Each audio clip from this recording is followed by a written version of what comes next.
are those who seek me a lifetime, but never we meet. And those I kiss, but who trample me beneath ungrateful feet. At times I seem to favor the clever and the fair, but I bless all those who are brave enough to dare.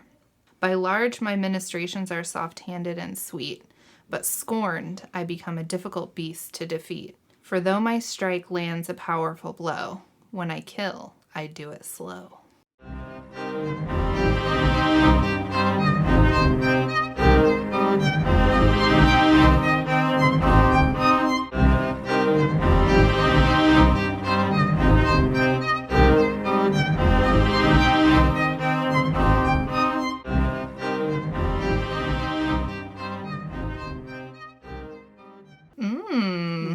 Can you... Well, we already said what book we're doing. I was just going to say, can you guess from the intro what we're doing? Only if they listen to last episode will they know. True. Give us your guesses. You've got T-minus 30 seconds to give yourself a little personal victory on guessing correct. Yeah, because we'll tell you here shortly.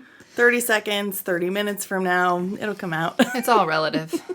Time doesn't exist. Right. But look who it is.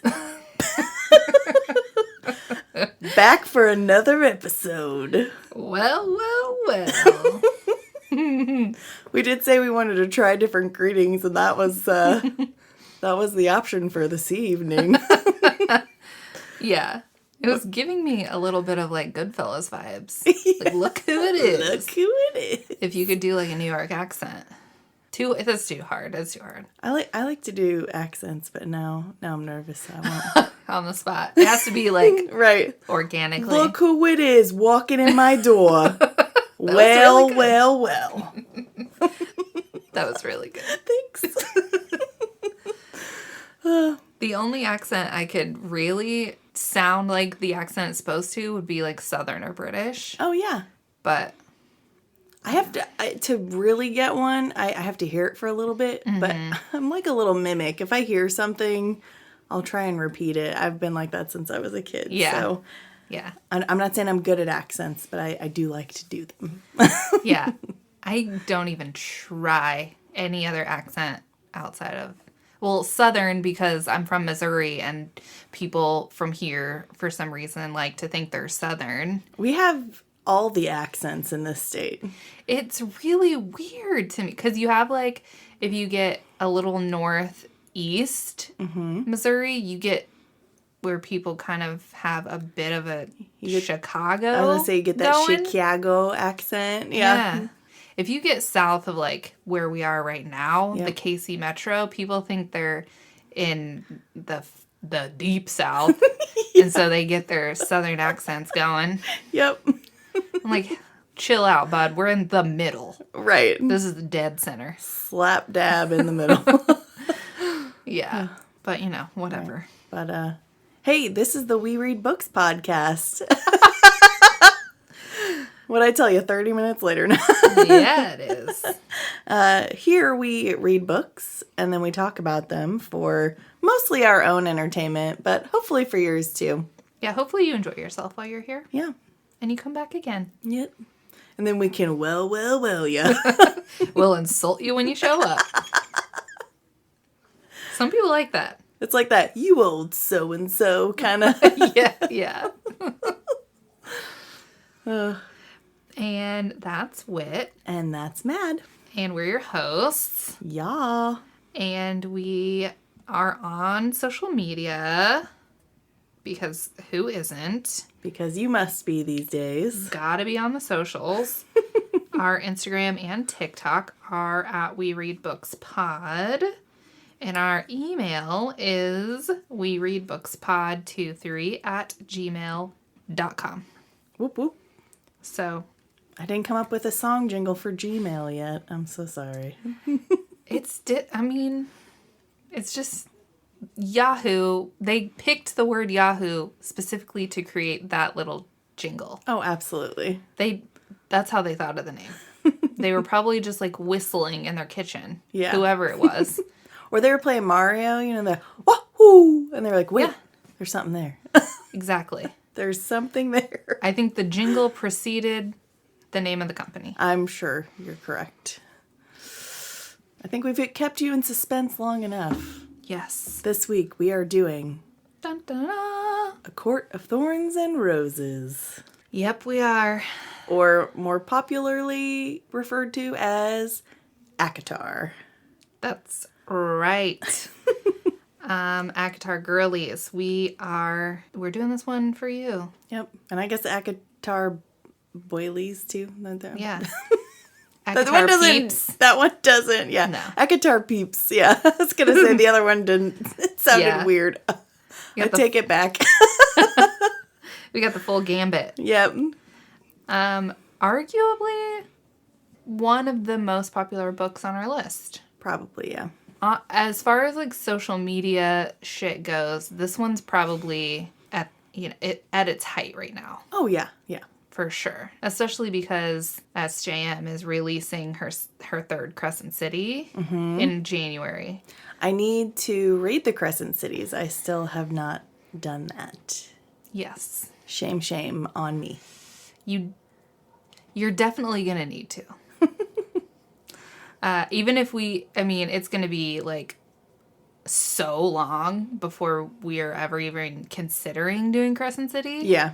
But you're going to need to. Okay. For continuity purposes. I've heard that there's some crossover in the SJM universe, so I really got to get on it. I think it's pretty confirmed that we're going to get ACOTAR Crescent City crossover. Okay. That makes more sense from what I've seen on the cover. Those two seem in the same world. There is some Throne of Glass that pops, like the book that Selena uses, The Walking Dead, like to teach herself how to read word marks. The Walking Dead is in the library at Crescent City. Okay. So I am thinking that in the end, SJM is going to pull a marble and everything is coming in. Okay. In the end. I don't know that we're going to get like several books deep of all three, but I think... That might be too much for me to handle. Yeah, I feel like maybe at the end, when she's trying to wrap up ACOTAR and Crescent City and their whatever, I think we're going to get maybe like a savior moment. We're going to get a Muppet Family Christmas where Sesame Street and Fraggles and the Muppets, it's all coming together for one special episode. It is. Or like in Lord of the Rings at Helm's Deep, when the Riders of Rohan show up with Gandalf. I feel like that's going to be like the end. Oh, okay. So less like my thing and yes, more like your thing. Okay. That's what I envision. Like, we're going to get our Queen of Terrasen coming in, gold armor, flaming sword, all of the people, and they're going to like push the victory. I feel like that's the perfect way to bring that in because so many people are like, no, leave the throne of glass, leave them in their peace. Like they had their ending, leave them alone. Yeah. And then there are other people like, but I want to see them again. She could just do more stories with them. Yeah. If not cross them over. Yeah. There's so many good characters. There are a lot of good characters. You could continue their story elsewhere. Yeah. Without bringing them into a multi-realm conflict. Right. I do think that if she was going to bring them in, instead of bringing them in at the beginning of the conflict and having them toil and toil and toil, coming in at the end to be like the saviors, I feel like that would satisfy both. Like, because they're not going to suffer a lot, but they're going to be in the trenches. Because that's where those characters like to be. Right. I was going to say, and you know your girl... They're toilers. Likes to throw that last twist at the end that saves the day. She likes to have that little... That's who she is. Surprise. I already saved the day 5 moves ago. You just didn't know about it. So. Yeah, and she loves to be in the thick of it. That's who she is at her core. So maybe she doesn't want to live a life of peace. She wants to be in the action. Just every once in a while. Yeah. Just swooping in at the end to be the savior? Come on. It fits. But yeah, so all of that is to say, you should read Crescent City. I will do so. It is an Audible. Perfection. Both of them. Here I come. Boom. Episode over. I got work to do. No, I'm just kidding. I am also, I think it comes out right after my Audible credit loads onto my account every month. So the January credit will go for Crescent City 3. Fabulous. So this is research now. This is our job. So it's my job to read this. But I must. For the pod. Yeah. It's everything for the pod. So, Sarah J. Maas is the author of ACOTAR and all the other books we just brought up. It was published May 5th, 2015. For some reason, that seems very recent. I don't know why.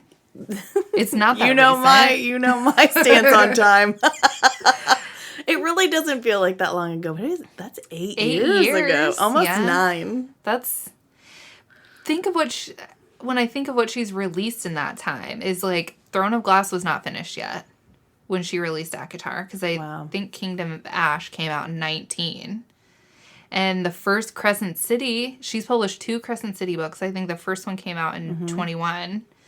So since 2015, she's published all of ACOTAR, 2 Crescent City books, and at least 2 Throne of Glass books. The only way I can, reason how you can do that much in such a little time is she had a lot of it really planned out and possibly completed before the first publication.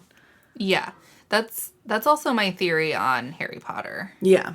Yeah. Well, and, the Harley Merlin books and the Finch Merlin books, I don't know how quickly they came out, but I'm pretty sure on Audible, several of them, have the same release year. So...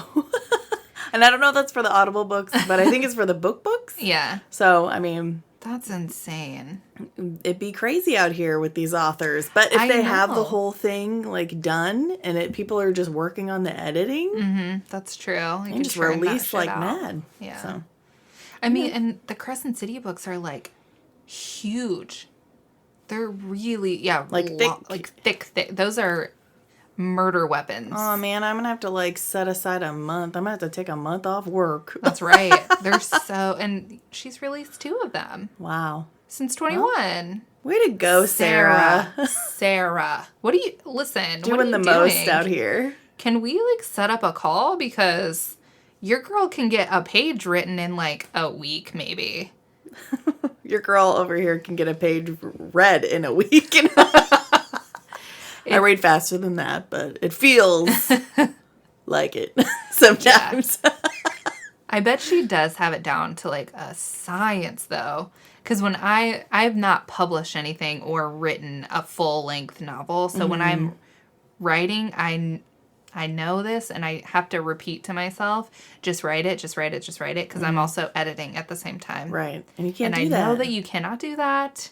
Every successful writer will tell you your first draft is just basically you spewing words at the page. Right. Because you don't want to nix something in your, process edit and then be like, ooh, wait, I want to go back to that. Oh, wait, what was that? Yeah. If you just let the words come out, then it'll be there for you to reference later. But I also understand that you want to preserve the preferred version. Maybe you could write in tandem. You can have one file for just the word vomit and then go over to the other one when you feel like you've got that scene perfected and then go do your quote unquote edit version. Yeah. Just do both at the same time. Yeah. I think everybody who does a creative thing is very self-critical. It's across the board no matter what creative you're in. Self-criticism is rampant. Every single person, no matter what, highly self-critical. And I just think that I'm maybe a hair more self-critical than some people. Because some people just slap some shit together. This is it. Just hear my voice in your head when you get critical. Me like, girl, you can do this. You've got this. You're the smartest person I know. It's so hard. But then the problem is then I'll read a book that's just bad. From Blood and Ash. Mm-hmm. Oh my God. It's mind-numbingly bad. That one's really popular. Which is horrifying. It makes me so scared. But it should also make you go, okay, well, I feel like my stuff is better than this. Give you a little confidence boost. Just a little tippy tap up the ladder of confidence. Yeah, it's like two things happening at once. When I read that book and I was like, oh my God, this is one of the worst things I've ever read. This got published. This got published and sold millions of copies. Yeah. I absolutely can beat this thing right here. Then my other side is like, but what if you can't? Oh. I'm so mean to myself. I'm going to tell that side to hush it. I'm just like not always nice to myself. I know that that's bad. Off air, I'll try and come up with the best pep talk to leave you with. I appreciate that. But speaking of copies sold, yes, ACOTAR be out here selling books. Oh boy! Now the specific numbers for this book 1, I couldn't find. Just as a whole, just the one book. Yeah, everything, and I wasn't like delving deep into the trenches of the internet because at the end of the day, it doesn't really matter. But everything that I found said Sarah J. Maas has sold 13 million copies of her books. And I don't know if that means ACOTAR as a series, her entire catalog, including Throne of Glass and Crescent City, or it's certainly not just book 1 of that feels like lazy reporting on the internet's part. I agree. To be honest. My assumption, based on the popularity, is 13 million of ACOTAR as a series. That seems sound. That feels correct. Yeah. I feel like that's a bit small to include Crescent City and Throne of Glass. Mm-hmm. But it's a bit high for just book 1. Right. So I'm thinking ACOTAR is a series, 13 million copies. I think that's a fair assessment or assumption or whatever you want to call that. Yeah. I follow that. If it's incorrect and anybody listening knows the correct number, please let us know. Because I own that I looked through maybe like 4 or 5 sources and all of them said this same line and I was like, all right. Right. This is what I'm How much deeper are you expected to dig? Yeah, because, I mean, it doesn't really matter that much. Right. So. Yeah. Well, and I was surprised to learn that this has been translated into 37 languages. That is a lot. It's pretty cool. Yeah. 37 languages. I couldn't even name 37 languages. Nor can I. So, that's awesome. Yeah, that is awesome. I would like to buy some books in another language, maybe French, because I can read a little French. Ooh, nice. I really just want, like, different copies of, like, Harry Potter from different countries because the covers are different. Yeah. Oh, yeah, the covers are different. So, I think if I was going to buy a book that's in French, I would probably pick a French book, like Les Mis, because it's the language it was intended for you to consume it in. Yeah. So it just probably makes a lot more sense. But very true. Yeah. But it also, at the end of the day, I'm going to be translating it in my brain to English, so then it would be just like reading the English version. But yeah, Indeed. Whatever. Yeah, fun fact. The first 3 books in the series have all appeared on banned book lists since 2019. And this one was pretty mild. This one was pretty mild. Compared to Silver Flames. Oh, yeah. That one wouldn't have surprised me one moment on the banned book list. Yeah. But this one? I mean, yeah, this one's mild. There's one. Are we talking banned books for children or just banned books in general? Well, I think the banned book lists are really specific to school libraries. Okay, now a school library and this, if it's a library where littles have access, I could see that. But then again, the librarian just needs to be like, no, you cannot check this out. Yeah, like high schoolers only or whatever. Kind of like, this is a PG-13 book. This is a rated R book. You are not old enough. Yeah. Try again later. Yeah. I mean, I feel like as far as high school libraries, which these books are intended for high school. This specifically, I mean, originally was marketed as YA. Originally. Yeah. I don't know about any of the others. Yeah. But this one was YA. Yeah. It is not considered YA anymore, I don't think. Probably just as a whole. Yeah. Yeah. Well, I mean, because you can't just stop the first one. I mean, you can, but who's gonna? Right, exactly. So as far as like a high school, I think when you get to high school, it's up to the parents. Like if a parent is okay with a high schooler, 15, 16, 17-year-old reading this series, that's their decision. But you don't need to ban it from the library. Yeah. Because honestly, the more you ban it, the more they're going to want to read it anyway. So very true. So, I mean, even have a parent sign for it if you're that worried about it. But sure. Yeah. If someone is all up in arms, put them behind the desk. Yeah, have a permission slip required, and then everyone's happy. Middle ground. Right. You know? I would have read this in high school, and, well, I wouldn't have even asked my parents. But, I mean, you would have been forging that signature. Yeah. I mean, they're exposed to all kinds of shit anyway. Who cares if they're reading a sex scene in a book? They're experiencing that kind of content on TikTok. Ugh, I don't even want to think about it. So on TikTok. You're not shielding them from anything. So I don't know. Fair point. I just, I don't think you should really ban books. It's just gonna, I don't know. Right. Stephen King says whatever books are banned are the ones that you should be looking to read. Kind of agree. Let people use their free will and their own personal judgments. That's right. If it goes against your personal beliefs, then don't read it. Right. Period. Sorry. Agreed. People used to get all up in arms about Harry Potter back in the day. And they were so wrong. Yeah, come on. I tried to think of something witty and clever for the plot summary, and I just could not. And I failed you, and I'm very sorry. Did you see any of the one-line plot summaries? I know the one that you told me about, but I forgot to look up more. Because I didn't want to be influenced, but then I couldn't come up with anything of my own. Oh, I stopped trying to think of a one-line plot summary, but I think the best one-line plot summary about this book was Beauty and the Beast, but the Beast's hot and Belle can't read.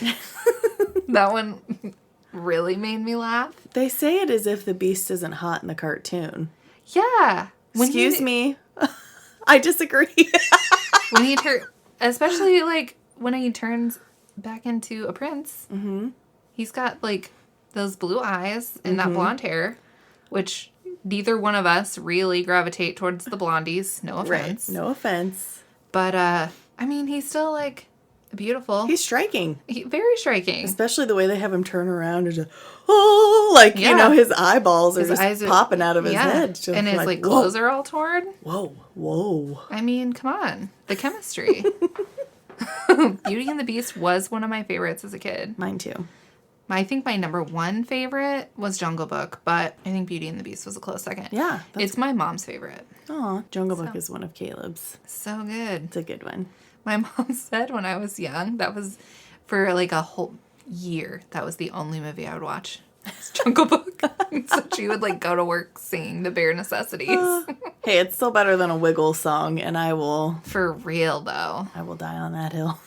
We never made her watch like the kind of cartoons that parents have to deal with now. Well, we also didn't have, like, cable. Right. So we watched Disney movies. We're sorry to you parents out there. Mm-hmm. And our parents should be thankful all we had were Disney movies on repeat, okay? That's right.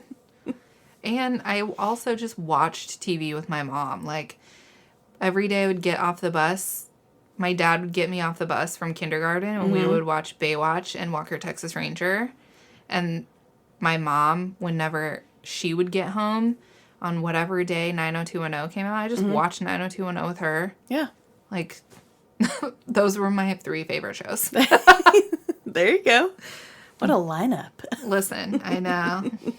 I don't know what that does to a child's psyche when you're 5 years old and you're watching 90210, but I'm assuming most of that's just going over your head. Yeah, you're just like... You're just watching humans interact. Yeah. If anything, you're learning something. Yeah, you're just like, she's pretty. Yeah. Well, yeah, you're not gonna get an accurate plot summary. We're just gonna dive in characters and then major plot points, and you'll get the point from there. That's right. Should we go back and forth on the characters, or? Yeah. Okay. Well, first up, we've got our main character, Feyre. She is a resourceful young woman. She can hunt and take care of her family. The youngest of the Archeron siblings, of which there are 3. Yeah. Is she 20? 19. 19? I think she's 19. Yeah. Pretty sure. Yeah. I don't know how old her sisters are, though. And do I care? No. Next up, we have Nesta. Nesta is the oldest. Nesta's the oldest of the Archeron sisters. She's cold. She's mean. And she holds a grudge against their father. Which is a grudge that I understand. Agreed. We'll touch on that more, but I do think that this is not good. We get Nesta at her best in this book. Oh, gosh. I remember thinking that, like, the part, the reunited part. Yep. Yeah, I was like, wow. I forgot how, like, good this moment is. Yeah. How does it revert back so quickly? Yeah. I'm like made a note in here whenever I got to. I was like, this is the best we ever get of Nesta. Oh, man. We'll get there. We'll get there. Elaine is the middle Archeron sister. She likes to garden. She's the prettiest. She's the prettiest. She's sweet, but I wouldn't necessarily say that she is... She's not bad, but she's not good. She's oblivious to her surroundings. Right, which, not great. In this situation, it reflects poorly on her. Yeah. We'll say that. Yeah. And then Mr. Archeron, we don't ever get his first name. I don't think, not, at least not in this book. They call him Father because he's their dad. Right. He's got like a severe injury to one of his legs, so it makes it very hard for him to really do anything. So he does wood carvings. Yeah. He used to be a financier. Yeah, he was a merchant. They called him the Prince of Merchants. Oh, yeah. So they were well-to-do until they weren't. How far they fall. Oof. And then we've got our main fella, Tamlin. If you could see Maddie's face. This is, not really a spoiler because we're going to get into it, but Feyre doesn't learn it until a little bit later, but he is the High Lord of the Spring Court, and like I said, Feyre's main fella, the other half of this love duo in this book. Yeah, he's the beast. The beast. To her Belle. Yeah. Moving along from Tamlin, we've got Lucien. Or Lucian. I'd say Lucian, but that's how the audiobook... I think the audiobook says Lucian, and I like Lucian. I like Lucian. Lucien feels a little like too... Feels weird, and it almost feels too Lucifer. Ooh, yeah. And he is not like Lucifer. No. So. Lucian is a member of the Spring Court. He's another Fae. He's essentially Tamlin's, like, second-hand man. Yeah. I forgot what his title was. Is he an emissary? Yes. He's his emissary. He's originally from the Autumn Court. Yes. But he's been taken in by the Spring Court. For reasons we will discuss later. Correct. You will not learn them in this book, I don't think. Not really. Well, a little bit. Yeah, they touch on it. They touch on it. You're right. But there's more to it. There's more to it. Yeah. Anyway, there's Alice. She is basically like the Whoa. The caretaker of the manor in which Tamlin, Lucien, and eventually Feyre live. Yeah. I think it describes her as, like, Feyre's lady in waiting, but that feels like an incorrect description. I mean, definitely. She does, like, she's... I feel like she's more of a lady of the house. Like, she manages everything. She's obviously not Tamlin's, like, lady, but she is, like, the one who runs the household. Yeah, she runs the household. So she's kind of like a maid. Yeah. But she's not a high fae. She's what they call a lesser fairy. Correct. Which I think is a silly term. I feel like just call them a fairy. Right. Just you're a high fae or you're a fairy. You don't have to be a lesser fairy. Yeah. Ew. Get out of here with that. So classist. Yeah, I don't like it. I hate it. We have Andrus. He's kind of like, he's another high fae, and he's from the Spring Court. Right. He's the catalyst that, like, pops off the whole story, basically. He is just kind of one of Tamlin's footmen, I guess. Right. Or soldiers. Yes. If you will. Yes, exactly. And then we have Amarantha. She is our big boss bad in the end of the book. Mm-hmm. But I don't want to tell you too much now. Yeah. But yeah. She's an overlooming presence. She is. Then we have Rhysand. The audiobook in the first two books says Rhysand. I hated it. I'm not a fan. The first time I heard her say Rhysand, I said, huh? Rhysand? Yeah. I have a friend who did not like Rhysand. Because it's Rhysand is like, but there's Rhysand and Rhysand, and she just was like, I don't like it. I was like, I know it's weird. It's weird. Yeah. I actually have never looked up Rhysand as a name. Mm-hmm. I wonder what the etymology is of Rhysand. I would be interested to know. I'm interested to know that too. I looked up Amarantha for my own purposes that we will talk about later, but... Ooh, I can't wait to hear. The intrigue of it all. Origins of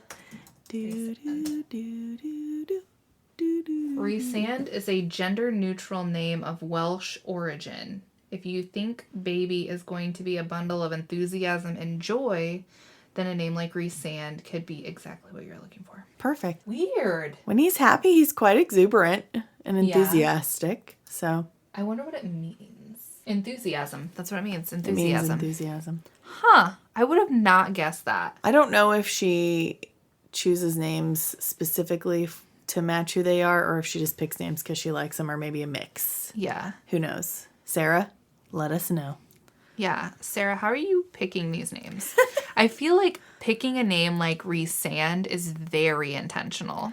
I feel like if just chosen for the name, it does sound very otherworldly. It does. Like, I've never met or heard of another Rhysand. Yeah. So, any of our Welsh listeners, please tell us, like, how many... Are there a bunch of people out here in Wales just with the name Rhysand? Right. Are you a Rhysand? Let us know. It would be sick if somebody, like, sent us a DM or an email like, hey, my name is Rhysand, and the last few years have been fucked because of this book. Also pronouncing it completely wrong. And it's really blah. Yeah. Because I think, like, Welsh pronunciations are significantly different than English pronunciations. Sure. So we could be saying it wrong. I'm certain that we are. I'm certain that we are. Well, Rhysand with all the... That's the best we can do with the information we have. We're just going to call you Rhys. So, he is the High Lord of the Night Court. Yeah. That's all we're going to say about that. And we find that out later in the book, but... We do. It won't hurt you knowing it now. He's a high fae. Okay? Yeah, he's a high fae. So. Then we have Isaac Hale. He is a young man that lives in the same area as Miss Feyre. Mm-hmm. They're slightly romantic, but... Yeah. That's really all you need to know about Isaac Hale. That's all you're told about Isaac Hale. And lastly is Thomas Mandray. Now, this person is not someone we actually really meet on page, generally. Yeah. I think he pops up once, but he's mostly really talked about, but I think there is a scene of him with other people. Yes. But it's very brief. It's very fleeting. But he is brought in essentially a rumored love interest for Nesta. Yeah. And he's not a great guy, essentially. No. From the sounds of it, no. So Feyre's kind of like, maybe don't. Yeah. But. Yeah. So those are all of our people. Right. And then we have some cool creatures. I will say, Sarah is great at writing some creepy sounding creatures. Yeah. So, pretty excited. We have the Surreal. It is a creature that if you capture it, it will tell you things. Like answer your questions? Yeah. I think it has to be honest. Yeah, it's, yeah. But it may speak in riddles. Right, that's the caveat. It has to tell you the truth, but it doesn't have to be clear. The whole truth. Yeah. Yeah, it can answer you in sort of like a mysterious sort of way. Right. And then we have, there are 2 different pronunciations of this one, too. Oh, really? I think in the first, they call it the bog. Mm-hmm. And then in the second, they call it the boggy. Oh, okay. I think I like the bog better. I agree. The boggy makes it sound like it's from the Wiggles. Yeah. I don't... 3 of these creatures get all, like, mashed together. In your brain. In my brain. Yeah. This is a creature that Feyre encounters while at the Spring Court. It's, like, bad. This is the one, I believe, that she could not look at. It, like, tries to entice you to look at it. But if you do so, then you're basically surrendering your life to it. Right. And it can kill you. Okay. Which that one was especially creepy to me. It's like kind of whispering in her ear. And woo-hoo. Like it's only real if you acknowledge it. Kind of, yeah. That's interesting. That's an interesting creature to make. Yeah. But yeah, so that's the bog. And then we have the Naga, which they just seem like a wild, sort of angry, beastly creature that's like, hey, food, I eat you. Yeah. You know? Yeah. And then we have the Puka, which is another creature. That's the one that can shapeshift, I believe. Oh, we got a shapeshifter on our hands. Or at least if it's not shapeshifting, then it's giving to you. Yes. It's okay. That's how it lures its victims. Yes. Can you tell I was very interested in these creatures? Yeah. And I was like, okay, creature. Right. Cool. On to the next. Right. Now, the adder, I will say, like, just seems like a creepy little, like, side guy, sort of Jafar-esque type creature. But I couldn't tell you what it looks like. I just know the vibe that I get from it. The ACOTAR. The ACOTAR.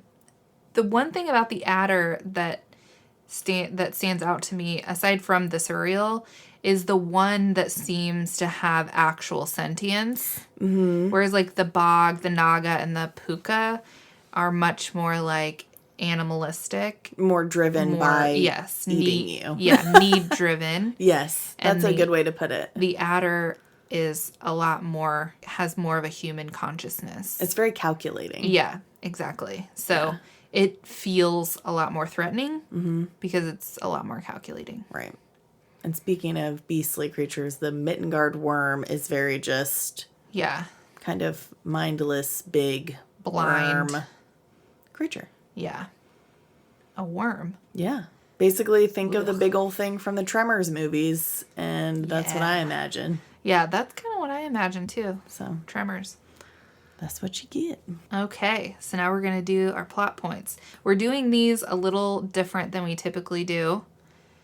We're doing bare bones plot points to amplify our discussion. Yeah, because we're 42 minutes in already. I know. We're trying not to do, 5 parts to every book. Yeah. So we're going to try and be concise on the points, but still give enough room for our thoughts. That's right. So let's give it a go. So starting out, we're in the woods. Feyre is out here hunting. The Archerons are poor, and it's like coming on winter. So the pressure's on because she's got to feed them. Mm-hmm. She is the sole source of sustenance for her family. So she's hunting, she's freezing, it's almost dark, she's got to get home, but she hasn't killed anything. And then she sees this deer, and then she's like, that's it. That could feed my family for weeks. Yep. And then a big-ass wolf also comes into the picture, and she's just like, what the fuck? So the wolf is, like, extra big and also moves silently. So she's questioning, is this a wolf or is this actually a fairy? So she gets out her ash arrow, and ash is supposed to be, like, deadly for fairies. And she shoots the wolf. Kills the wolf, kills the deer. Bing, bang, boom. Bing, bang, boom. Wolf's too big, so she skins it to sell the pelt. It's quite a shame because, you know, if you're starving, I'm sure it's painful to leave that meat behind. I know. But she gets the full deer. She's just one person. She's little. She can't carry both, so. Talking about how gangly and bony and thin she is. She can carry a full-ass deer. She must be all thin muscle. Yeah. You know? Yeah. That's all that she's got is muscle. Yeah. So she packs the deer out, packs the pelt out. Boom. Success. Hooray. Hooray. We've got food. We've got food. Mm-hmm. And money. She can sell that pelt for some coin. Absolutely. Yep, that's our opening scene. We get back to the cabin. Elaine and Nesta are like, how long's it going to take you to clean it? Yeah. Bitch, why don't you clean this thing? Right. Also, there's no firewood. No firewood. They've been sitting on their asses all day. Little firewood. It's like, can you please help? No. Super good vibe from these people right here. Because as we said, Feyre is the youngest of the 3 daughters, and she's the one she manages the money. She goes hunting. She does everything. Yeah. She's tired. She's fed up. She's like, covered in blood. Yeah. She's gross. They tell her how dirty she is and that she stinks. See, okay, so this feels very Cinderella to me. Oh, yeah, for sure. She's doing all the dirty work. She's being told how stinky she is, why don't you sleep with the pigs, Cindersoot, if you insist on smelling like one? That kind of air of attitude. Yeah. It's like, ugh. So, yeah, this is very Cinderella to me. I think Nesta also does make a comment about, Feyre's way about her, that Feyre's kind of like a savage, kind of, because she's not super refined. Right. And I'm like, bitch, this Feyre just got you food. She could have let you starve. Yep. If she left because she was sick of your shit, you would die of starvation. Yep. Have fun. What on earth? And because the older girls did get a little bit of, not schooling because they didn't have a governess, but they did have some refinement taught to them by their mother. Right. But their mother passed away when Feyre was still, they were all young, but Feyre was like the youngest, and she didn't get taught anything that the other 2 did. Yeah. But she was burned upon to take care of all of them. Mm-hmm. Great. And yeah, Dad doesn't do anything because his leg got ruined. He made some bad investments. Creditors came, beat the tar out of his leg. Feyre, of course, was the only one that begged for them to stop. The other 2 just hid. Scampered off. So yeah. Dad can't do much but sell wood carving. So, yeah, Feyre has to do everything. Yep. And so she takes care of business and gets the food all, started and whatnot. Yep. She gets it prepped. Yep. But leave all that to say, next day she's getting ready to go, sell the pelts and stuff. And her sisters are just, waiting in the wings, just waiting for that cash to hit her hand. Yeah. They're already spending it. They want new boots. They want this. They want that, And Feyre's, boots are falling apart. And Nesta's are probably just... perfectly fine. Probably maybe a little dented. I don't know. Yeah. Just certainly wearable. Right.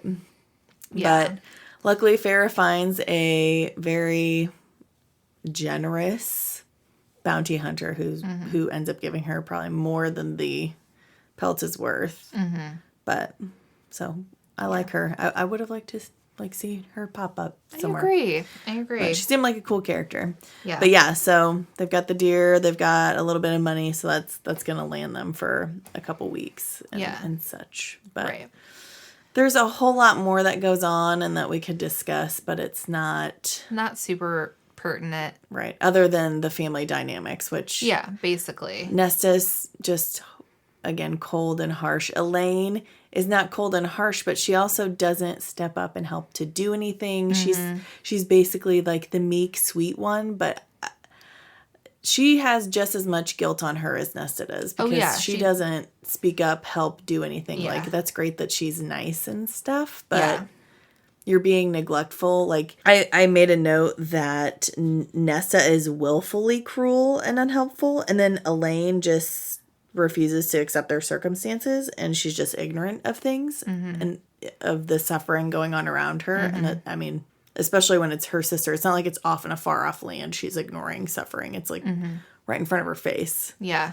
And she couldn't be burdened to care. Yeah. I think she's involuntarily negligent, really. Yeah. And I think the line, because this is written in first person point of view, from Farah's point of view. So we get like a thought from Farah of, like, for Elaine, like, it never even occurs to Elaine that she could do something to help. Right. Like, it's not that she doesn't want to, it's that she simply didn't even consider that it was an option. And that blows my mind. Yeah. So it's like that complete and utter ignorance of what's going on around you. Yeah. And then, of course, the dad, his pride and shame just kind of keeps him from, and his injured leg keep him from really being able to do much. Right. Which also, I mean, yeah, obviously he's injured and unable to, but I feel like he could do something. Be more of an authoritative figure in the household and maybe tell the other two to get up off their rumps. But I know he feels guilty for their circumstances, but yeah, so. He's retreated into his own shame and letting it.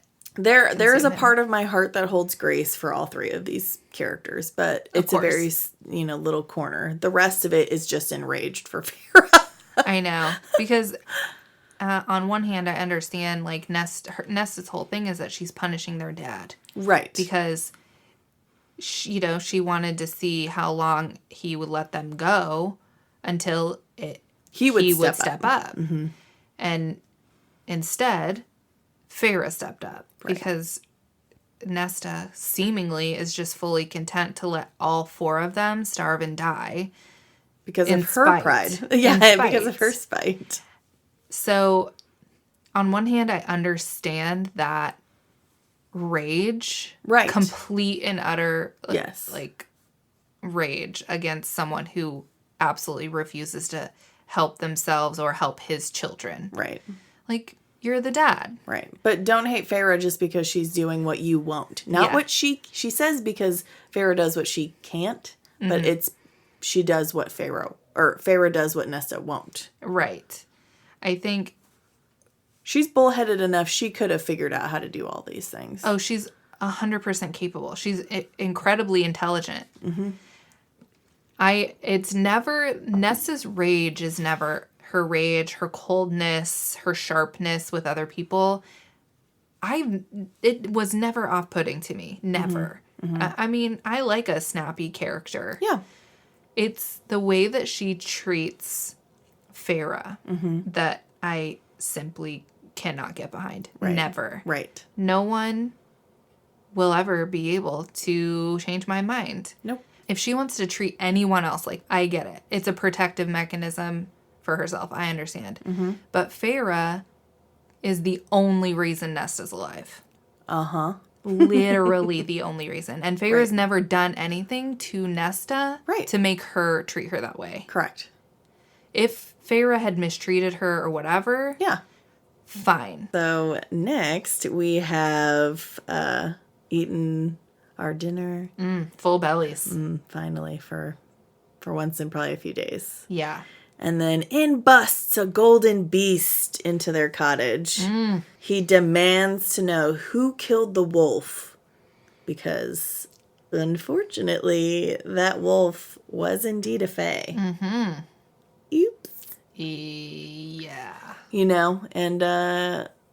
Farah, of course, like, to protect her family, is like, oh, I mean, it was me. It was me. You caught me. The whole time I'm like, at least stand up for yourself a little bit. Say, oh, I thought it was a wolf. Hey, I thought the wolf was going to eat the deer, which is food I needed to keep my family fed. Mm-hmm. No, she's like, yep, it was me. Yeah. Yeah. And there is a treaty that states a life for life. So we kind of learned throughout that humans and fays are kept separate. Mm-hmm. Right now, they used to kind of commingle, as it were, but when they were commingling, a lot of the high fae kept humans as slaves, and there was an uprising, and there was the end to the war was a treaty which basically stated that they had to be separated. Mm-hmm. So fae took the lands in the north and whatnot, and then the humans took the south. Yeah. So they've stayed separate, but so there are rules to the treaty, and unfortunately there is a rule that states a life for a life. So fortunately for Feyre, though, there are options. Yeah. Due to Tamlin's benevolence, I suppose. Yeah. Either he can kill her, or he can take her to Prythian, which is what the Fey lands are called, and she can just live out her days there. Yeah. Which, I mean, are you going to choose to be, killed outside or taken to a fairyland? Yeah. Where I don't even think he doesn't make her think that she's going to be a slave or tortured or anything like that. It's just like, you're going to live out your life in Prythian. I think she herself, though, kind of thinks that she's going to be like kind of like a slave or a servant. But that's against the treaty as well. It is. So. Yeah. Yeah. So. But yeah, so she chooses to not be killed, and she goes with him. But of course she feels guilty about that because she's like, my family's gonna die without me. Right. But yeah. And I don't remember which part we actually get her like monologue, her inner monologue about making the deathbed promise to her mother. Mm-hmm. But she essentially, like, when her mom was dying of like typhus or something, mm-hmm. She like promises to take care of her sisters and her dad. Her mom makes her promise. Yeah, her mom makes her promise this, and I'm like, but why? Why not your oldest daughter? Why not your husband? Yeah, because this is before he's injured. Yeah, because I guess she knew what little worms they were. I guess. I'm being mean, and I'm sorry. It's fine. I was just really confused by that. Like, why? I don't know. Because she was a young child. Yeah. I think she was like 6. Because the other 3 were refined and Feyre wasn't. So she was like, hey, in this harsh world, this is the one that's going to get it done. Like, I don't know. She was cold-hearted as well, it seems. Yeah. A bit. So, again, it's kind of a Cinderella-y thing to me. Mm-hmm. It's just sort of like, you'll do. You're going to take care of him, aren't you? Yeah.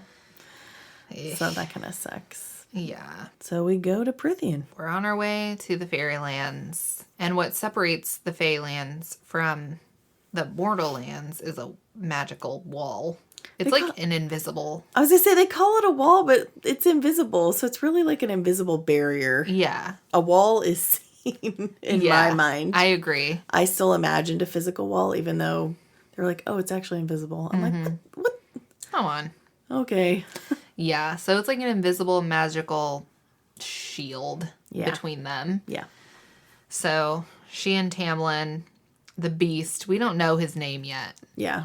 But it takes us a little while to learn it, but essentially we later learn that, his name's Tamlin. Yeah. And he's a shape-shifting fae. Yeah.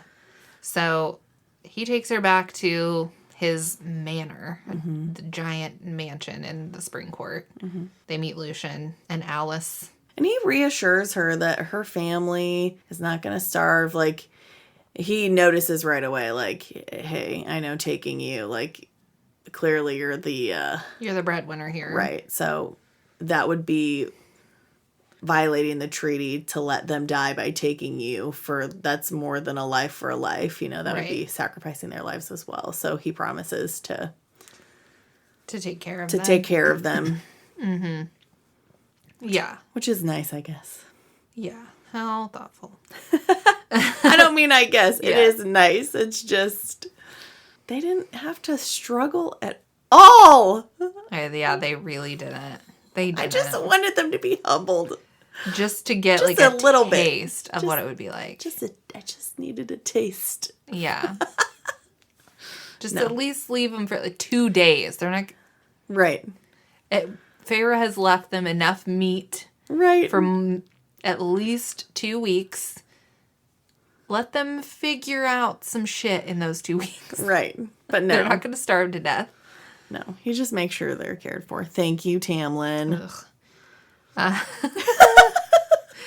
So, Feyre, at this point, when we're at the manor, Feyre notices that all the fairies in the spring court have masks on. Yeah. And at first she thinks... I actually don't know what she thinks at first. She's like she's going through a myriad of thoughts about these masks. Mm-hmm. But they eventually tell her that there's a blight on the land. Yeah. And it kind of like leeches the powers from the High Lords. And the Fae as well, and right? I think just the High Lords. I don't really know. I feel like it's just kind of leeching power from everyone. Yeah. Everyone and everything is kind of left weakened. Yeah, and it also is why all of the spring court has masks permanently attached to their faces. Right. It's not all Fae, it's just the spring court. Just the spring court. But, and then we're constantly in Feyre's mind. She's like hoping and planning to escape. Yeah. Which I understand. You've just been like taken away from everything you've known and your family who needs you. But you've been reassured that they're going to be taken care of. And also, this is the deal. Yeah. Unfortunately, you killed a fairy. A life for a life. Like, there's no loophole getting out of this. If anything, it's a loophole that you're even alive living in Prythian. Mm-hmm. So just, I get you want to go home. But, like, why don't we just, like, ride this wave for a few minutes before we're thinking annoying nonsense for 20 pages. It's a really long time where she's continually trying to figure out a way to escape. Or like, oh, maybe I can talk this person into talking to Tamlin. Maybe I can talk this into this. And it's like, this is the loophole. Yeah. You are alive. Oh, and guess what? You're away from these people that treat you like dog turd. Yeah. Perhaps just, again, ride the wave, assess the situation, keep it in the back of your noggin. Mm-hmm. Fine. Sure. But if I hear you say one more time that you're planning to escape, when you know if you escape, then you die and your family probably dies, like, just shut up and take a chill pill. Yeah. Yeah. For some reason, that really irritated me, and I was just like, shut up about it! I know. It got tiresome. Like, it was tiresome. Maybe 1 or 2 mentions would have been, normal. Like, okay, yeah, she doesn't want to be there. This is foreign to her.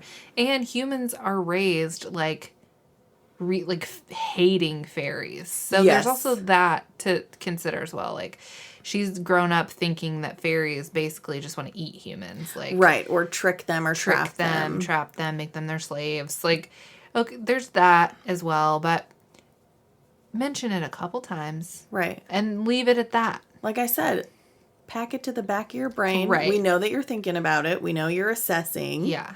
But let's just wait and see what happens. Let's just, ride this wave for a second. Right. Because like I said, if you run, y'all dead. Yeah, they're going to catch you. For show. Without breaking a sweat. No. Yeah. Calm it down. For sure. But in her, thoughts of trying to escape, Lucian, who she actually has some, decent banter with, and, he's not super fond of her as a human either. Yeah.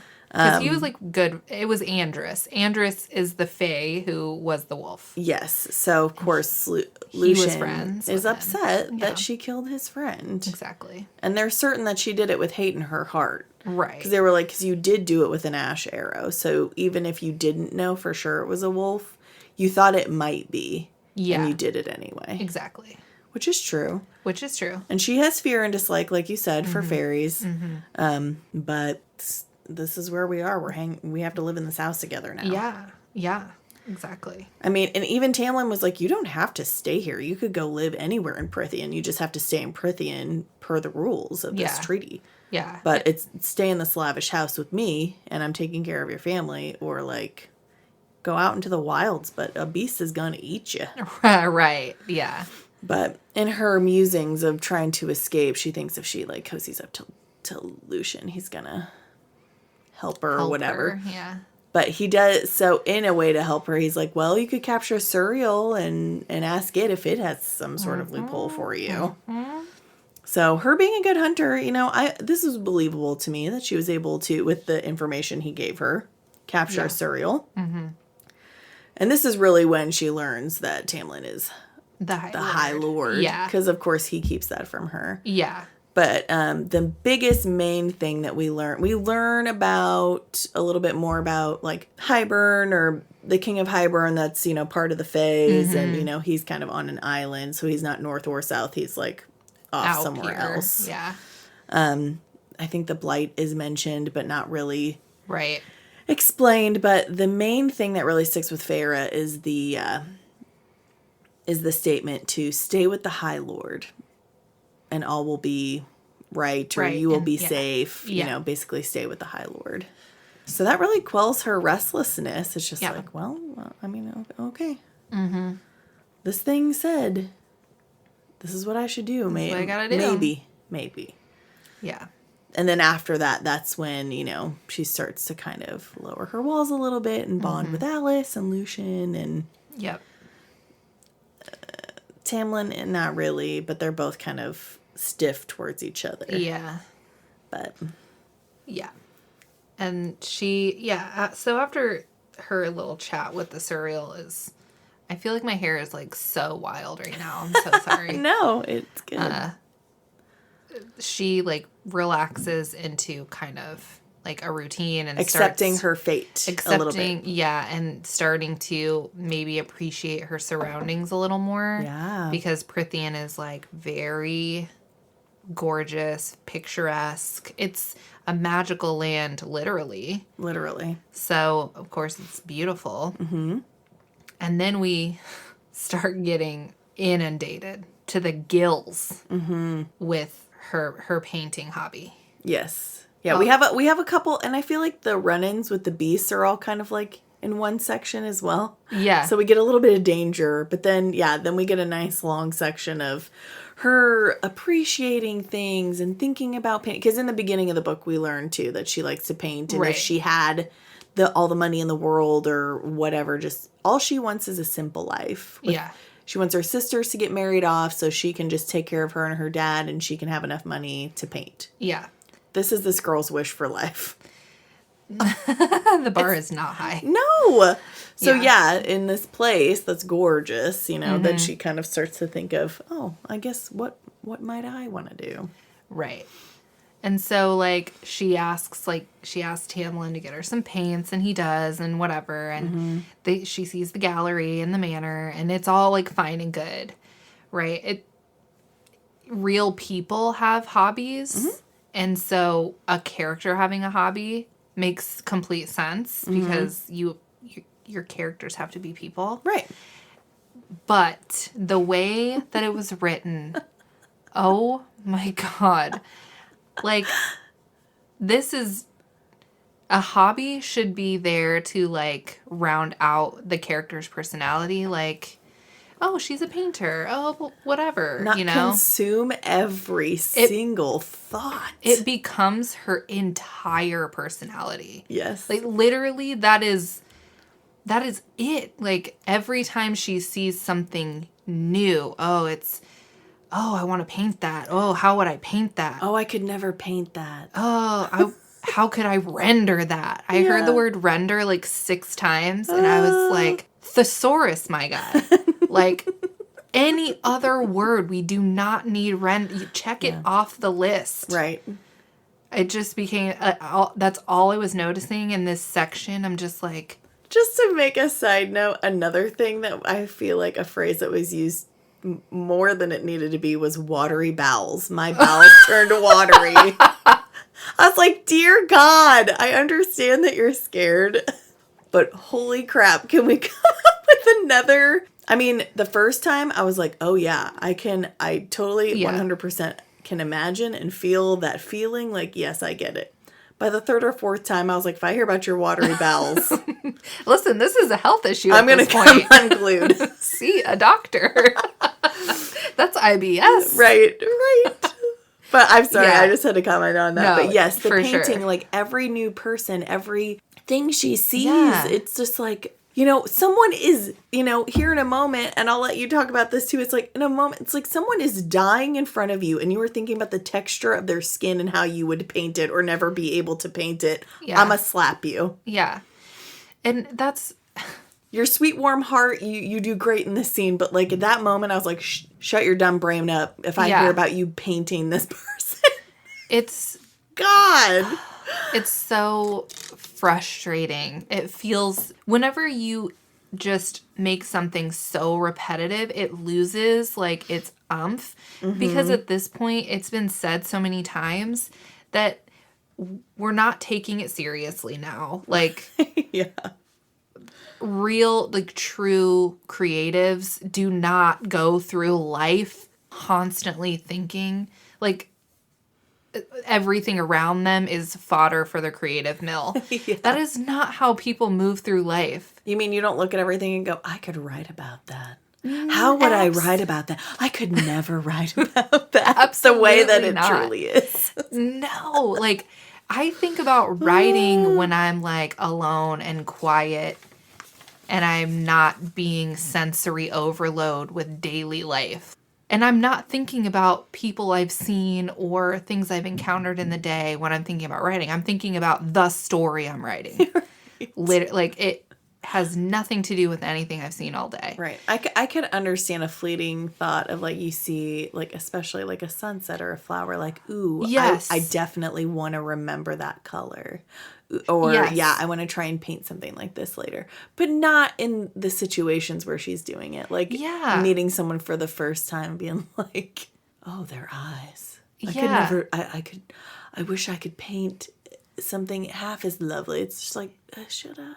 And you can always, like, if you want her to be noticing very, like, specific details, like color, texture, you do not have to follow that with, how could I paint that? Or I could see the painting come together. Yeah. You can just simply have her notice it. Yeah.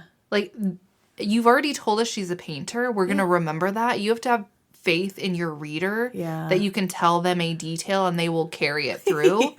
So it's almost insulting to the reader that you feel the need to repeat yourself. Like, we get it.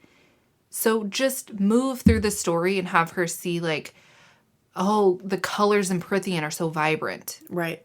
That's all we need to know. We know she's seeing it with an artist's mind. Like, I would love to use, I don't know, like, I'd love to use a palette of colors like this. Yeah, you just... You don't have to say, I want to know how to paint that. Yeah. You just don't need just say, oh, that's lovely. Oh, that's beautiful. Like... The green is so rich. Yes. That's it. Yeah. Because we know she's a painter. So we know she's seeing it through an artist's eyes. And we know that's a texture I've never seen before. Yeah. We don't leave it there. Yeah. We don't need the rest of the sentence to be the canvas. No. The painting. Like, you don't need it. No. You just let us fill in those gaps. Yeah. There were some things that were a little heavy-handed, and that was one of them. It was, I couldn't. I'm surprised I finished reading the book the first time. When I was re-listening to it, I was like, ooh, I can't believe I did not stop reading after this, because this is too much. Right. Mm-hmm. That's probably, honestly, one of my biggest criticisms of this book, really. Yeah. Is... that bit. Oh my God. There were bits in the beginning, that it was just like there were some repetitive things. It was like, okay, I get it. So. Yeah. And the first book in a series is never the strongest. Yeah. It shouldn't be. You want to end strong, but you want to start strong too. Yes. Oh, you want to start strong and end stronger. Yes. But agreed. Which thankfully Feyre's character gets better over the series, but yeah. I would have liked to not be as annoyed by her sometimes. I'm wondering if it's the POV. I'm wondering if she would be less frustrating if this was written third person as opposed to first person. You mean we didn't know her every single thought? Yeah. I feel like sometimes it just doesn't work to be first person. Yeah. And honestly, I'm going to go with all high fantasy. I feel like you are limiting what you can write whenever it's first person. And with a high fantasy, you need it to be so much bigger. Yeah, I can see that character. I can see that. So I also think that the first person point of which switches in Silver Flames, that is multi POV and third person, which is telling. I forgot about that. Yeah, because Crescent City is third person and Throne of Glass is third person. Weird. So you could do more. You can be in more places. Yeah, true. Gives you a lot more creative leverage. True. Which, not to say that stories from first person are bad, but then you need to make... We all have repetitive thoughts, but... Yeah. You're also writing high fantasy. I don't want to read I don't want my thoughts. I don't want to read the same thought 20 times. Yeah.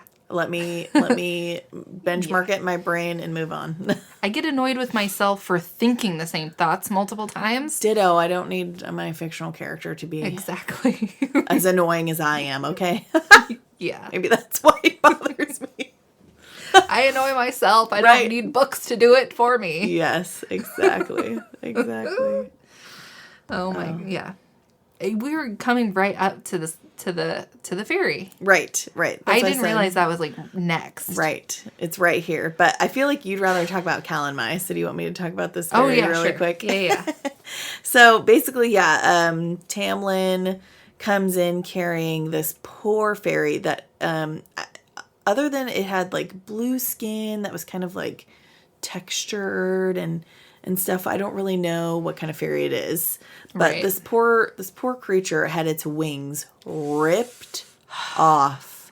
And it is just crying and begging. It's like, my wings, it stole my wings. Like, oh, my heart was just in tatters. Like, it was a really heart-wrenching scene. Yeah, so sad. And this is when we kind of get to see a bit of Tamlin's softness. Mm-hmm. And also when we see Feyre really see fairies as, actually beings and see their vulnerability and see that they feel pain and she kind of softens towards them. Not to say that she's hated Lucien and Tamlin this whole time, but I do think that she sees them more. Mm-hmm. If that doesn't just sound stupid and simple, I just feel like her heart softens towards them. But we see. I think. Oh, go ahead. Sorry. Yeah, she starts to see them less as dangerous. Yeah. Like bloodthirsty. Yeah, and more just on the same level as humans. Like, oh, they're vulnerable. They have feelings and feel pain and things like that too. But like I said, we see Tamlin's kind heart a bit more. He's very sympathetic to this fairy and wants to help this fairy. But unfortunately, the bleeding is too great. Like, we get to the point where it's like sopping on the floor and they're, oh, what a scene. Yeah. But it's very, very sweet and touching that like Feyre is like basically staying with the fairy. Like, she could have left. She could have left the room, but she wanted to stay with the fairy. Yeah. And she kind of lies a little bit. She tells him it's going to be okay. You'll get your wings back. But I feel she's meaning more in like the afterlife sort of sense. Yeah, I agree. And Tamlin kind of does this prayer in a way, to kind of ease the fairy into death in a sense, or into peacefulness, because there was nothing that they could do because of the blight. His powers were weakened and this fairy was just too far beyond his help. But I like that Feyre said, because later they're like, why did you stay? And she was like, well, I wouldn't have wanted to die alone. Yeah. So I didn't want him to die alone. Yeah. I think that's she saw them as equals in that moment and saw suffering. And I think it really I don't know. I thought it was a good moment for her as a character. I agree. Not that she was cruel or harsh necessarily. She was hardened towards fairies, but I never would have said that this was a pivotal, like, oh, if she didn't have this, she'd be a completely different character. But I do think that it was still an important scene. Yeah, I agree. I also would have liked to see a little bit more of that aspect of her character. Not that I wanted like a ton of broken fairies coming that she has to comfort. That would be also like repetitive, but other ways that she could be this comforting force. Right. I do think, I won't say any spoilers, but I do feel like we get that in the next book or later books. Mm-hmm. We get more opportunity for her to kind of have those moments. Yeah. Yeah. But I could see where you would have wanted that in this book as well. Yeah. Yeah. Like other ways it would have made, show. Yeah. Because it would have made what she has to do later even that much more painful. Yes. That's true. So I totally see that. Yeah. So next we get to a celebration that the Spring Court does called Calanmai or Fire Night. So this is like a ritual situation. Mm-hmm. It's a magical ritual. It's a magical ritual to like generate magic for like the coming year. Yeah, the entire like Spring Court or whatever. Mm-hmm. And they tell like Lucian and Tamlin are like, stay in your room. Like literally stay in your room. Stay put. Because they don't tell her like what the celebration is or what happens. Right. Which I think would have been useful. I feel like if they would have sat her down and been like, listen, this is what happens. This is what this situation is for. This is what this ritual does. That's what this party's about. This is what this party's about. And you can't come out because you could be, Yeah. I feel like if bad they would have things could happen. If they would have just like leveled with her, yeah, she would have been like, got it. I'm going to stay in my room. Right. But no, we do the enticing thing of, no, you can't come out. Right. Just don't. Because don't. I said so. Just don't. Shut up. I'm coming to investigate. Here I come. Exactly. It's like the banned books all over again. Yeah. You're just going to make her sneak out and want to come. Thank you for laying a mystery before me. Now I know what I'm going to do with my night. You just heightened the intrigue. You fools. I'm just like mapping out my route to the party now. Right. Like, okay, so wait till I hear your footsteps leave. Wait 10 more minutes and then be on my way. Yeah. Okay. Come on. I know. So predictably, of course. Predictably, they leave. They start the celebration, and she's like, yep, sneaking out. I'm bored. Bored. So she sneaks up to the party. These 3 fairies that are lesser fairies, quote unquote. Mm-hmm. These ones I think we could just call lesser fairies. Mm-hmm. They deserve the term because they're just... They're bad intentioned. 100%. For sure. And they're like, she notices they're trying to like corral her like into the woods. Yeah. And they're like kind of surrounding her. Yeah. It's 100. It's bad news bears. It's the situation, alarm bells. Yeah. She knows. She's like, okay, yeah, this is a bad situation. Yep. And she's trying to figure out like, how am I going to get myself out of this situation? Mm-hmm. And then we hear, there you are. I've been looking for you. Magical words. Aha! So we get a dark, mysterious high fae. Violet eyes. No mask. Raven hair. The most beautiful man she has ever seen in her life. Let me just fan myself. Because I know she was. Yeah. So he's this high fae. He's very like, it says like he moves with like a fluid feline grace. Yeah. So I feel like he just like kind of like glides, like it's a dance. And like he's compared to Shadow a lot. Like, yeah. So I just feel like he moves like smoke. Yeah. So he kind of like swoops in. These guys run off without a second thought. Without a first thought, they're like, oh, you? Okay, bye. Yeah. Bye. She's with you? Bye. They seem to know who he is. We do not know who he is. No. Feyre does not know who he is. They do, though. Right. And they're like, bye. Me. So he, like, saves her. Yeah. And, He's like, what is a human girl doing here on fire night? Right. And he teases her a bit. And he's, you know, kind of, I don't even know the right word. He's like, he's got a certain suave. Right. He is giving her a hard time, and he's trying to learn about her. So it kind of, because she even says with him, she kind of has like alarm bells as well. Like, oh, I might have just jumped out of the fire into the frying pan. Yeah. Oh my gosh. Yeah. Like those ones look dangerous. This one doesn't. Yeah. He feels dangerous. Yes. Ooh, yeah. Yeah. So. Luckily, he leaves her intact. Yeah. He just glides away. Right. On his shadow. After like giving her a little bit of a investigative hard time, and you know, but he's like coy and I was gonna say he kind of has a coy way about him. Yeah, he does. But luckily, you know, so as we said, she gets away. But and she goes back to her room, and she's like, "Yeah, I should have stayed there." yeah. That whole the three fairies encounter, and then the tall, dark, handsome encounter. She's kind of like, "Okay, I'm out of here." Right. And I think she does run into Lucian before she leaves. Like, I think he sees her. Yeah. He's like, and he's like, get the fuck out of here. Right. And that's kind of when he explains to her, like, what this night is for.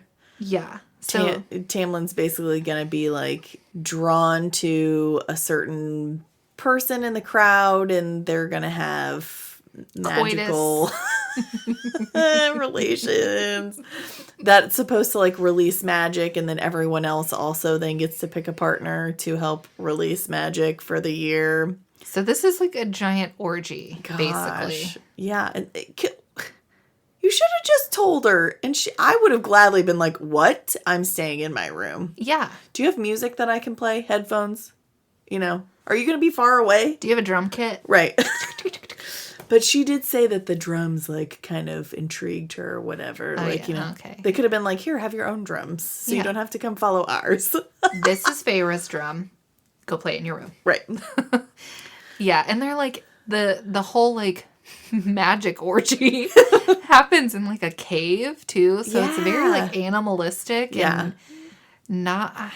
And it was, it was weird. I didn't like, all the females were there, like, willingly, but it just... hoping to be chosen. Yeah, but it just felt really... It still felt icky. The whole thing, I don't know if the intention was that as supposed to be, like, kind of sexy. It wasn't. None of it was sexy. No. It was just, like... Just like I said, the verbiage that Lucian describes, like... I don't want to repeat it, but it just didn't... It was just not good. Great. It's not described, though. No. The actual act was not described. No. Just, like, Lucian, like, like... I don't know. And the whole, like, idea, like, Lucian is there kind of, like hoping to get a partner as well. Right. But it just, like I said, like, you know, he, like, having to reiterate, like, well, the partners are willing, but it does get kind of aggressive. Like, I was like, no. Yeah. I'm good. But so she goes to her room. Yeah. And then stupidly, because she didn't learn a lesson, or like she just doesn't know what all night means. Yeah. Is the sun up yet? Stay in your room. Yeah. God. She gets hungry for a snack because she couldn't have grabbed one while she was already out and should have learned the lesson the first time. Yeah. So she's out in the hallway, and Tamlin's already done his deed for the night, but he's still all revved up on magic or something. So, you know, he wants her and is upset that he could smell her, but he couldn't find her. So he had to choose another and blah, blah, blah. And so he bites her neck really hard. Yeah. And see, this scene for sure is supposed to be sexy.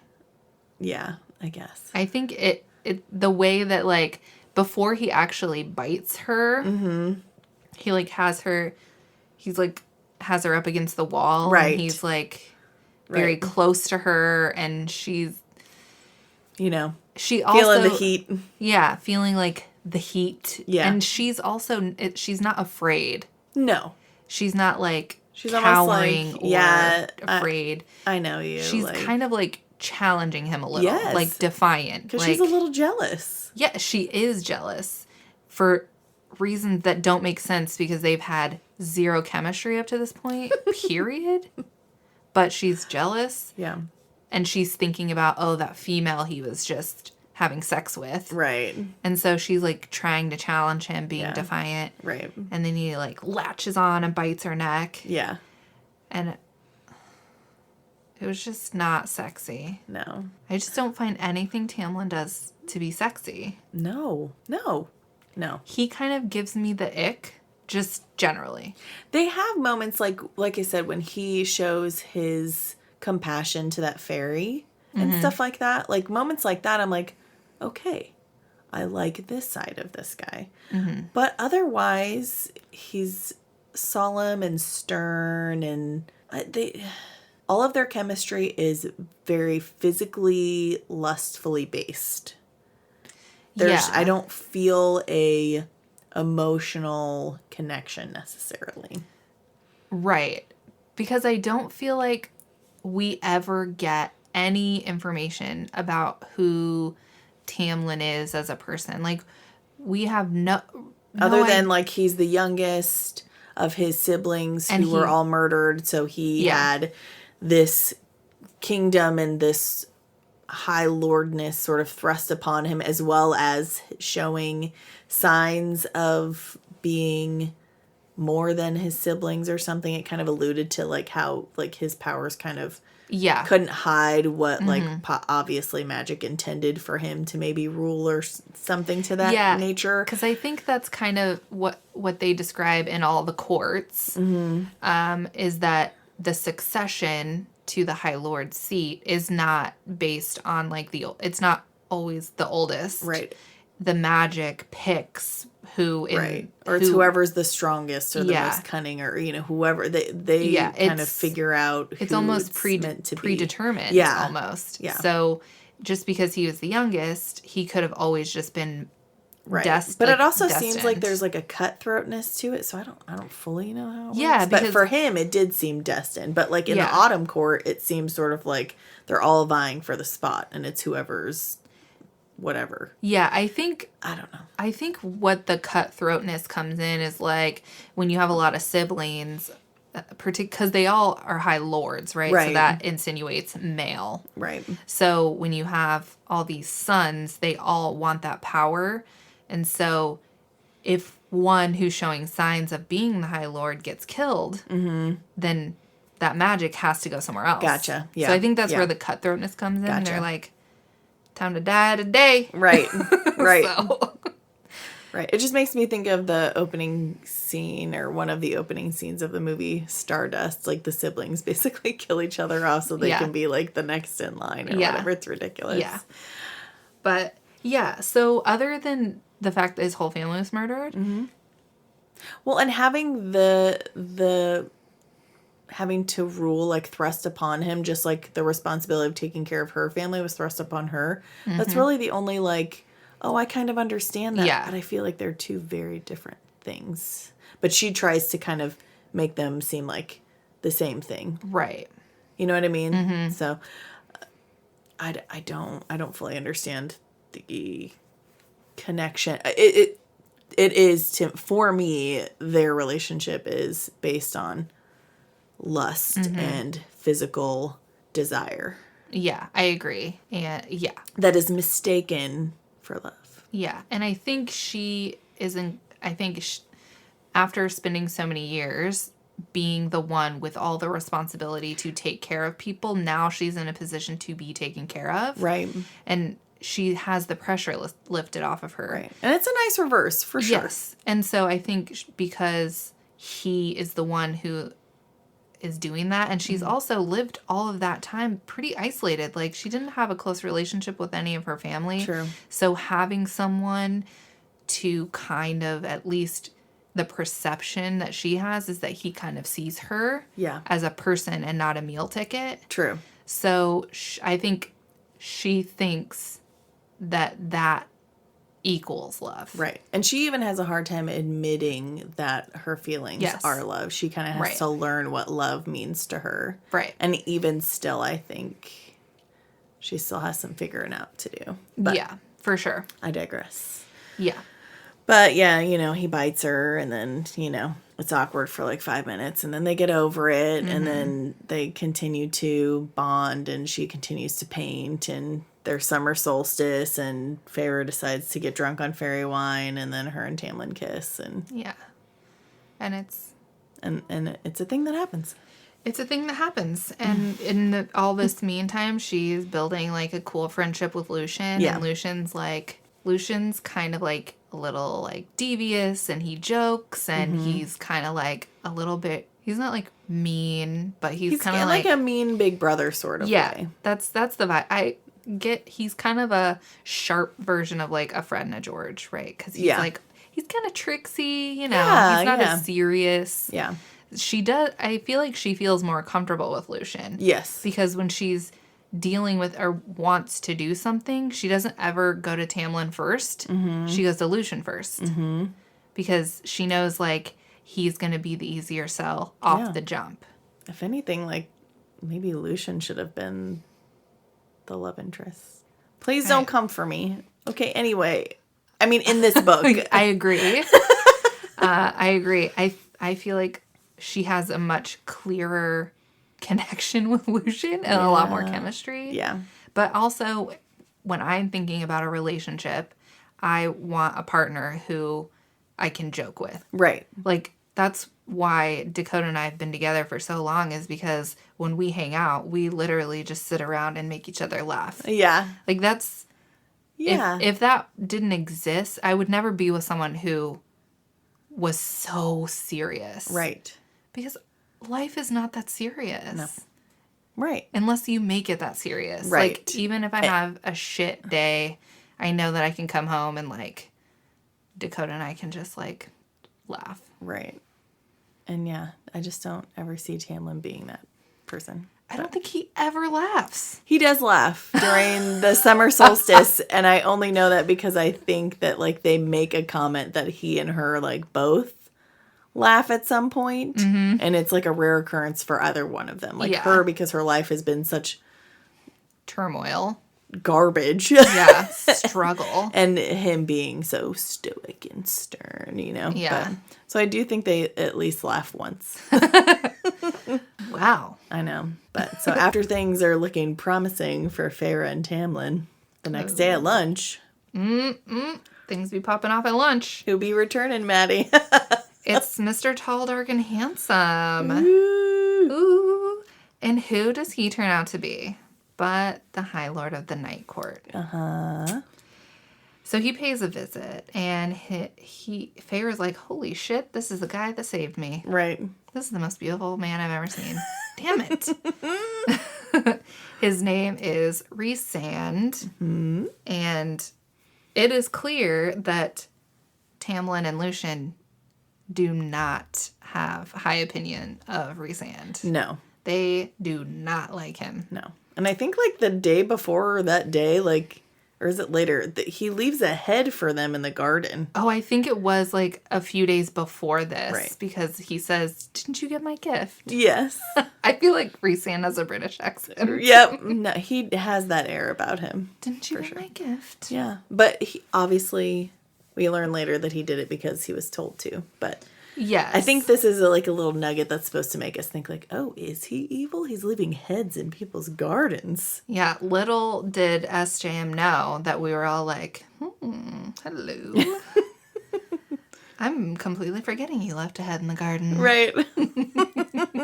He must have been a really good reason. That was probably a really bad guy. Right. You. Right.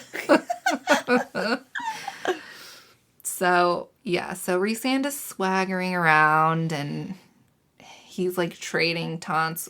And what's funny is he, like, keeps so cool. Like, he is the epitome of cool. He's the coolest cucumber ever. Ever. And Tamlin and Lucien are, like, they do not get the game that's being played here. No, and they're on high alert. They're, like, trying to hide Feyre as if that's even possible. Yeah. And they've known Rhysand for hundreds of years. So I feel like they should know their little tricks on trying to hide Feyre are not going to work. Right. The man can see into people's brains. Yeah, you don't think he can sense her mind? Yeah, he's a mind reader. Hello. And her scent is everywhere. Right. Like, of course he's going to notice. I do think it's interesting that when he does enter your mind or, like, tries to pick at your mind, she says it feels like talons. Yeah, talons. So he obviously, eventually he finds her. He's like, oh, okay. And he recognizes her, obviously, but he doesn't say anything. No, he doesn't give up to Tamlin that they've met or that he saved her or anything like that. And he asks her what her name is. And she tells him, oh, you know what? I thought we were over 2 hours already. Way to go. And there's parts we're going to cut out, so. Exactly. Good. We're doing really well. We're doing really well. So he asks her what her name is, and she has kind of gotten the idea that he is affiliated with, like, the big bad, probably. Right. And so she tells him that her name is Claire Better, which is a girl from her village. I understand that you're under, scrutiny right now, and, like, what's your name? Make one up. Make one up. Don't you dare ever use the name of a person you know. I dare say, even if you hate them, don't do it. Yeah. But if you did hate them, it would make more sense. Mm-hmm. Don't just pick some random human person's name that you know belongs to a human. It's one thing if you... Samantha Goodfellow. There's probably a human out there named Samantha Goodfellow, but guess what? I don't know her. She doesn't live in my village. I'm assuming that she doesn't exist. Yeah. I know. Don't use the name of a person you know exists. I know. Girl. Yeah. And she has enough sense to know that giving her family name would put her family at risk. Right. So wouldn't she assume that giving this name would put this family at risk? You're so smart and so dumb. Yeah. So stop it. That sucked, but Rhys doesn't question her. He knows that she lied. Yeah. But he doesn't further push it. No. He's just like... It's kind of like, keep your secrets. Okay. Touche. Right. So eventually he, like, leaves and basically gives Lucian and Tamlin a salute like, see you under the mountain. Right. I'll see you soon. Yeah. Very ominous. Right. So later that night, this is kind of the last straw. Like, Tamlin's like, okay. Yeah. He's feeling feelings. He doesn't want her in danger anymore. He's like, hey, I'm letting you out of this treaty contract. Yeah. I don't know if he kind of was like, yeah, so I did kind of fudge it. Like, you don't technically have to. I think she gets that information from Alice later. Oh, okay. But either way, he's basically like, I'm going to let you out of this. Yeah. I'm sending you home because now you're in too much danger and I can't handle that. I can't have you being in danger. So you're going home. And she's like, the home that you said was a hovel and was with, like, people who didn't care about me. You're making me go back there. Cool. Yeah. And so obviously she protests, not only because, she's like, my family is taken care of. Like, I would just want to stay with you. I don't care about the danger. Mm-hmm. And he's like, no, you're going home. So, but... not in a I'm not saying she's, like, manipulating him, but I do think that she thinks that this intimacy is going to maybe change his mind. Potentially. Yeah. I'm not saying that was her motive, but I do think the next day she is surprised that he is sending her home. I agree. She's like, wait, this didn't change things? Yeah. No. She comes on to him, and he kind of, like, tries to stop her, and then a little bit. He's just like, if we don't stop now, then we're... Yeah. It's like, if we don't stop now, we're not stopping. And she's like, I don't want you to stop, basically. Yeah. And so now Feyre and Tamlin do the deed. Do the fairy tango. That's or whatever. Right. That's right. The fairy tango. I'm going to have to look up different words for that for throughout the series if we continue it. I bet there are a lot of words that you could... Or phrases to allude to. I'm certain there are, and I want to find the good ones. Yeah. Just to spice it up. Exactly. No pun intended. Literally and in a funny way. Yeah, in a funny way. So yeah, they get together, and then the next day she's still sent back and she's going home. Yeah. For her safety. He did tell her that he loved her before they actually did the deed. He did tell her that he loved her. She did not say it. She did not say it. She just answered with her body. Right. Yes, she did. The sex scene, this is like the one and only in this book. It's not overtly graphic. No. There's one scene later. It's not sex, but it is an intimate scene that's described, but this one's the only intercourse that is described. Yeah, it's the only intercourse. I'm trying to, it's not like a fade to black necessarily, but it's very like glossed over. You know, she doesn't describe any genitalia. No, but she describes more the peaking of the moment, and then, you know. Right, yeah. Then it ends. So I guess more, what do I want to say? Female pleasure?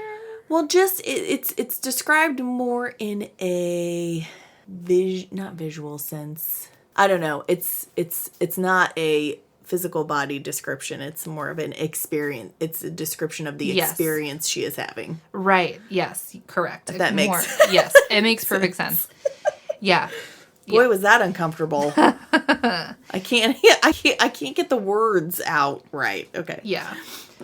Yeah. So, yeah, she wakes up, and I do agree. I think she's probably expecting that she's going to stay now, but especially if he tells her he loves her. Yeah. I think she's probably kind of like, okay, we're in this together. He's going to let me stay. Right. But nah. No. Because he loves her. Yeah.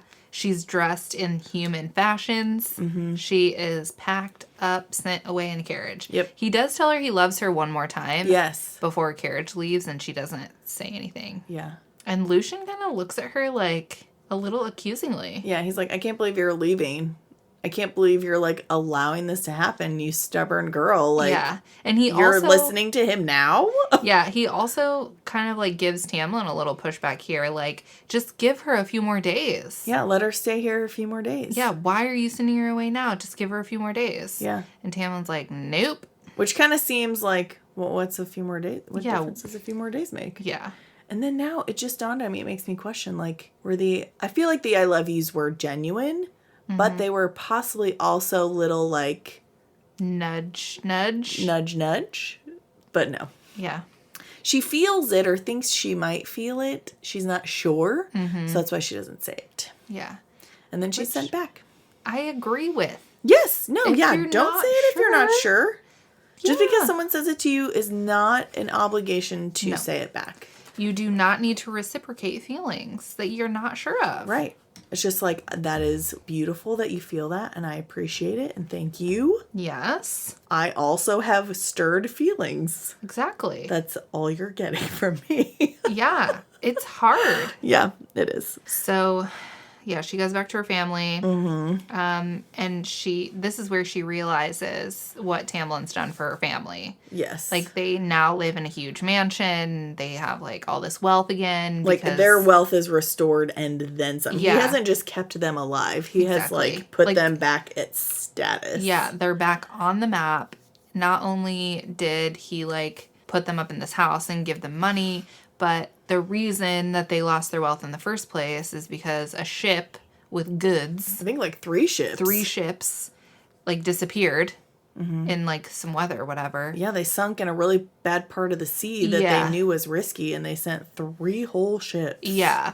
And so magically, the ships came back to light after 8 years. Right. Or that's what they said anyway, and that's where all the wealth came from. And so now, you know, the dad's back in his merchant situation, and they're back in high society doing all the things. And the story is that Pharaoh went to stay with an old sick aunt and take care of her. Yeah, who's now died and sent Pharaoh home with her wealth. All the gold and jewels and... Right. Yeah. I did think it was interesting that at first it was just a stranger came to the dad and wanted him to invest his money, and he got a little bit of wealth. But I think as Tamlin's relationship with Pharaoh grew and he learned about the ships and all that stuff, then that's when he really just, like, let loose on them as far as, like, money. Just...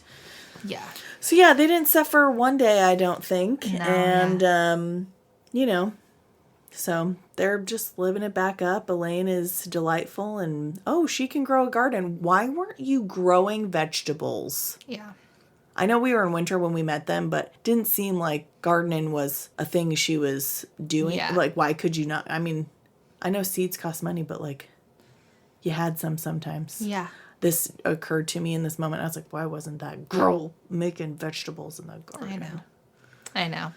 But so they're all happy and full of money and yep. Yay for them. I did think it was interesting and it totally made sense. Because Tamlin also, did the glamour with the aunt or whatever and made them forget that a beast came to their home. Elaine and the dad fully accepted. Yeah. Didn't work on Nesta, and that doesn't shock me in the least. So she knew that Feyre had been taken. She actually had tried to go after her. Mm-hmm. But she couldn't get past the wall. Right.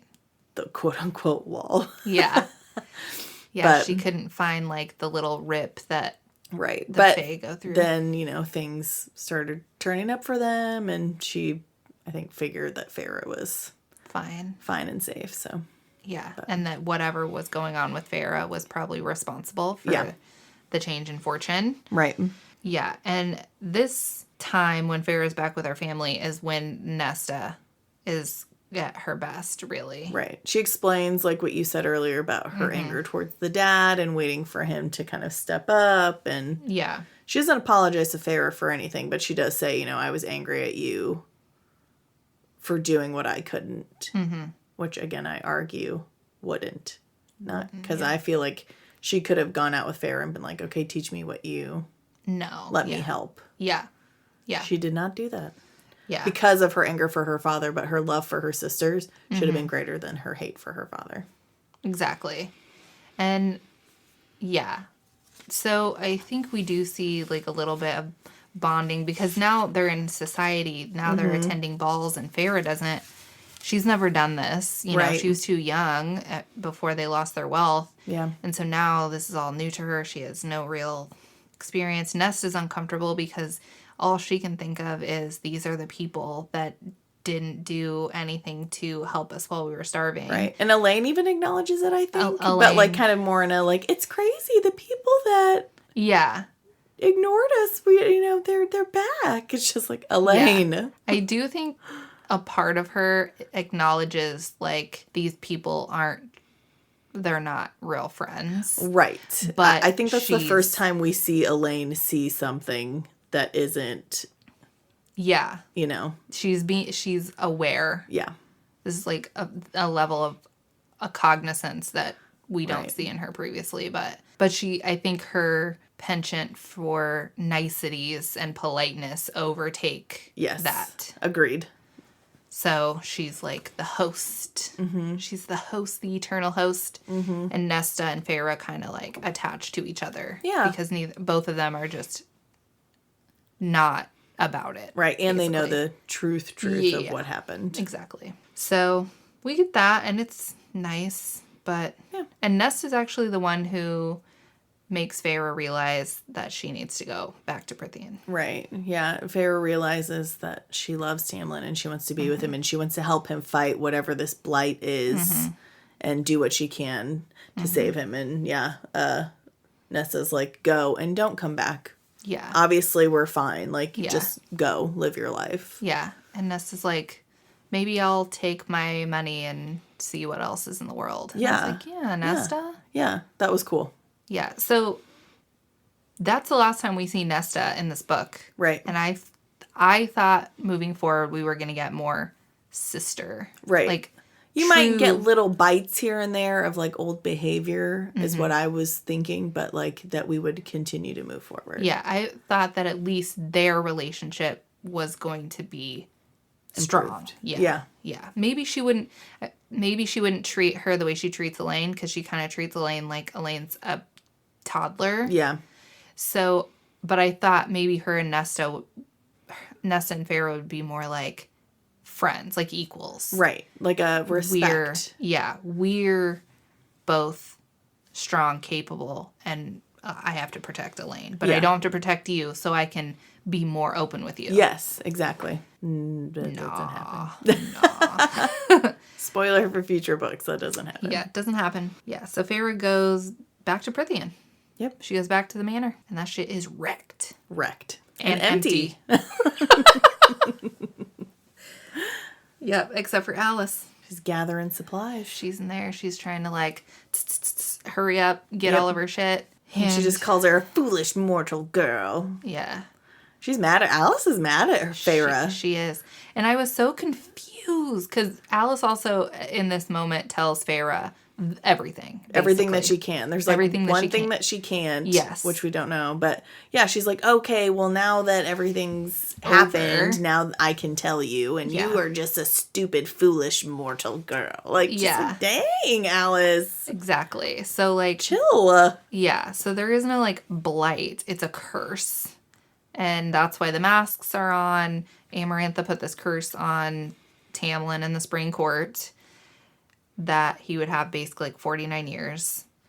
What is it? 7? Yeah, 7 times 7 years. Yeah, that he would have to like find a mortal girl who kills the fairy with hate in her heart and make her love him, basically.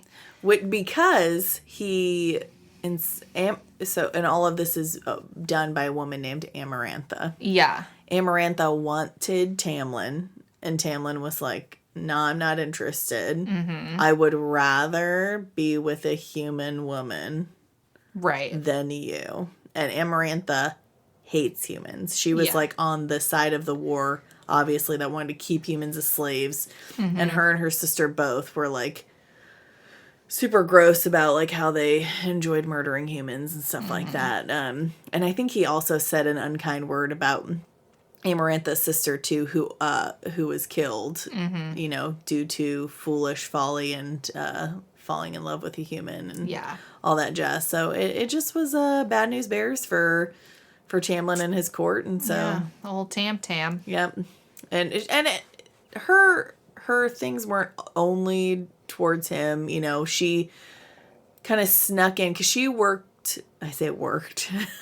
But she did. She worked worked for the King of Highburn, who's on this island, and we don't really know much about him other than he's evil, big, high, powerful king. And he was for keeping, you know, humans in their rightful place. That's what I was gonna say too. Yucky. So bad. And she was meant to go, like, kind of get all the High Lords on her side and, you know, befriend them. So she kind of came in, schmoozed them all, and then tricked them all with, like, a potion or a drink. And it took all their powers and stuff. And then yeah, I don't fully know where, like, you know, Tamlin's thing kind of came in, because it seems like, well, okay, so you tried to take everyone's powers, but you were still pursuing Tamlin, and then you attack Lucian, because I think he said something about her sister Clythia. That's right, he did. And then, you know... And she took his eye. Yeah, she took his eye. And then to kind of make amends with Tamlin, they had, like, a party, and that's when she, like, he said the thing he said, and then permanently put the masks on their face, and then she kind of let him go back to his court to serve out his curse, which it's just sort of like he got off easy. Everyone else had to be under the mountain with this lady. Yeah, for 50 years. Awful. And so now Alice has told Feyre all this, and she's like, so as Feyre was being sent back to the human realm, Lucian was kind of like mad at her, and now Alice is mad at her. They're both mad at Feyre for not saying I love you to Tamlin when he said it to her, because that would have broken the curse. Right. But she didn't know that. They couldn't tell her about the curse, because that was part of the curse, obviously. But I also think that it's not her fault if she wasn't in love with him. You know, even if we can consider her feelings for Tamlin at this point to be love, which she thinks they are. Right. She had to get there on her own. Right. Like, at that point, when he was sending her away, she had been there for just a handful of months. How could she know? Right. It's really unfair of them. I know that they have some personal stake in there. Like, they are really hoping. They've had these friggin' masks on their face. And the curse on the lands and everything and the balance. So obviously they have a lot of they have a lot on the line. So I get that they were just like let down that she just couldn't get there, but so she didn't know her feelings. Right. Or didn't feel them at the time even. Right. Maybe she just didn't love him. I mean, yeah, what if she just didn't love him? You can like be attracted to someone, like someone, and not love them. It wouldn't have been her fault, and this is not her fault now. Yeah. I get that you couldn't tell her about it, but yeah, it's like she can't know what she can't know. Yeah, and she can't feel what she didn't know she felt. Like, yeah. Be nice. And I think she's here now to save all your buns. Yeah, and I think Alice says something like, "Foolish human girl, you didn't even know your own heart." Like, yes. Maybe she did. Right. And she just didn't have love in it for Tamlin. Right. And it's not just her human heart, it's hearts in general. Like, emotions are complicated. Yeah. And again, she had to change not only her feelings about, Tamlin, but fairies as a whole. She had complete misconceptions. Yeah. So, you got to give somebody, shut up, Alice. Alice, come on. But, Farrah's like, all right, well, I'm trying to help, okay? I want to save Tamlin. I'm going to do what I got to do. Show me how to get there. So Alice takes her to, like, the shortcut cave entrance that's going to take her under the mountain. And she gives her, like, rules, right? Yep. Don't make bargains. Unless your life depends on it. Don't drink the wine because it's not like the wine at summer solstice. Mm-hmm. Listen to everything around you. Yes, listen. There might have been another rule, but I don't remember. I think it was just 3. That's what I was looking for. So. Yeah, I was thinking it was just the 3. I'm going the wrong direction in my notes. Hold on a minute. Yeah, don't drink the wine, don't make any deals unless your life depends on it, and don't trust anyone, even Tamlin. Yeah, okay. Your senses will fail you. Yeah, there we go. And then, like, as a parting extra little note, she says, keep your ears open, girl. Yeah. So now Farrah's alone. She's in the tunnels. She's on her way. And who turns up? But the Ator. The Ator. And he snatches her up and... Mr. Creepy Creeperton. Yeah. Takes her to the throne room under the mountain. So that's where we are. We're under the mountain now. Yep. We are finally at, like, where the action happens. Yep. This is where the real action happens. This is where it gets saucy. Yep. So, and there is Amarantha on her throne and Tamlin sitting on the throne next to hers. Yep. Amarantha. Stoic, showing no emotion. Nothing. He's giving nothing away. Yeah. And Amarantha is just sort of like, what is this little human doing in my court? Yeah. And she's like, I envision her as being eternally amused. Like, she describes her as beautiful, but also, like, I just imagine her with, like, these really harsh angles. And, like, you can see the malice, like, even in this, like, beautiful facade. Like, you can see what she is. Yeah. You know what I mean? Like, but yes, I agree. Amarantha's, like, taunting her. And she's just like, what are you doing in my court? And Farrah's like, I'm here to proclaim my love for Tamlin. Yeah. I love Tamlin. Yeah. Yeah. It's too late for that, unfortunately. You've missed the bus, Farrah. You missed the bus. Sorry to say. And Tamlin's like, I don't know this girl. Yeah. He's lying to save her, but it's too late for that now. I know. She be here under the mountain. I don't know what's going through his head at this point, because him denying that he knows her is not going to save her life. No, but Lucian thinks that, like, if he shows no emotion at all, then it won't give Amarantha any ammunition of what to do to, like, upset him the most. Right. But whatever. So. Yeah, I'm not buying it. No. Not buying it. Yeah. So. But yeah, she's there to save Tamlin and, and Amarantha's like, interesting, because I have this other girl that I thought was the girl that, was hanging out with Tamlin. Oof. Oh, no. She's like, basically mounted on the wall, just like her dead little human body, just like battered, and you could tell she had been tortured. Yeah, she's like broken. Yep. Oh, this girl, it's Claire Betters. It's Claire Better. Oh, and also Claire Better and her family's home was burned to the ground, and her whole family was burned in it. Yeah, literally all of the Betters were killed, and Claire was brought under the mountain and tortured to death. And so yeah, that's why we say give a fake name. Make up names, people. Right. Don't be doing this. So yeah, poor Claire is dead. And long story short, though, we get to a point where Amarantha's like, that's fine if you want to free Tamlin because you love him. Let's have a bargain. Let's have some fun here. Let's break rule 1 right out the gate. Yep. Let's do this. That's right. And she suggests that she completes just 3 tasks.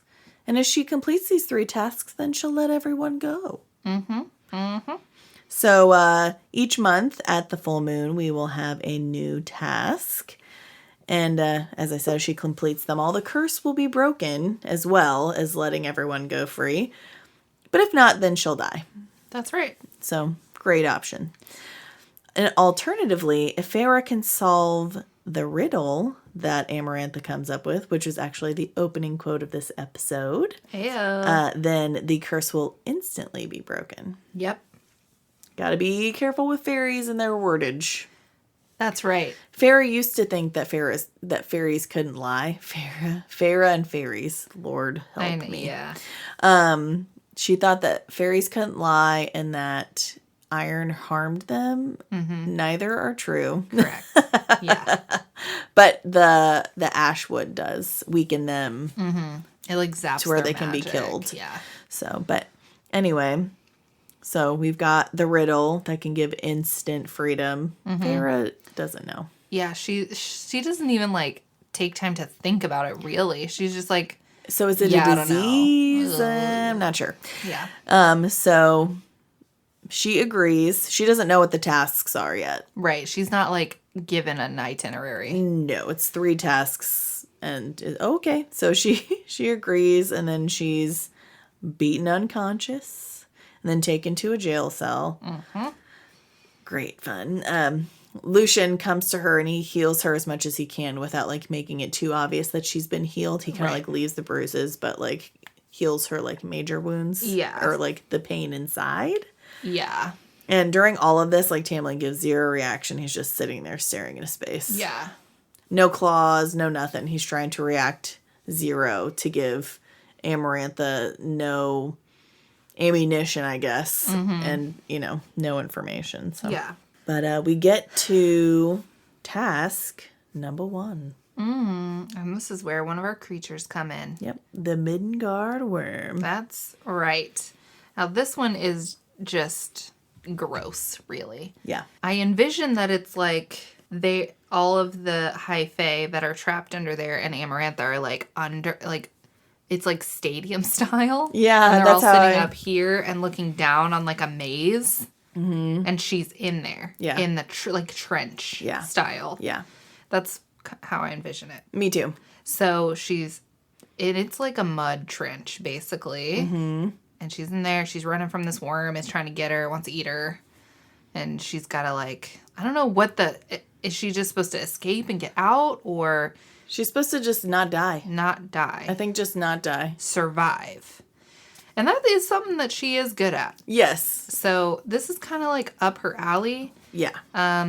So basically she finds like bones in there, builds like a bone structure and like impales it. Yeah. She kind of makes a little spiky pit. Yeah. Lures it into it. It impales itself and it dies and she wins. Yeah. She doesn't come out unscathed though. She Correct. breaks her arm really bad. Like I'm talking bones bone out. Protruding. Yeah, it's bad. And it's also like she's dirty. She's like covered in gross. Yes. So it's Yep. So she's sent back to her cell after that. After that amazing victory, but yeah, our girl be dying.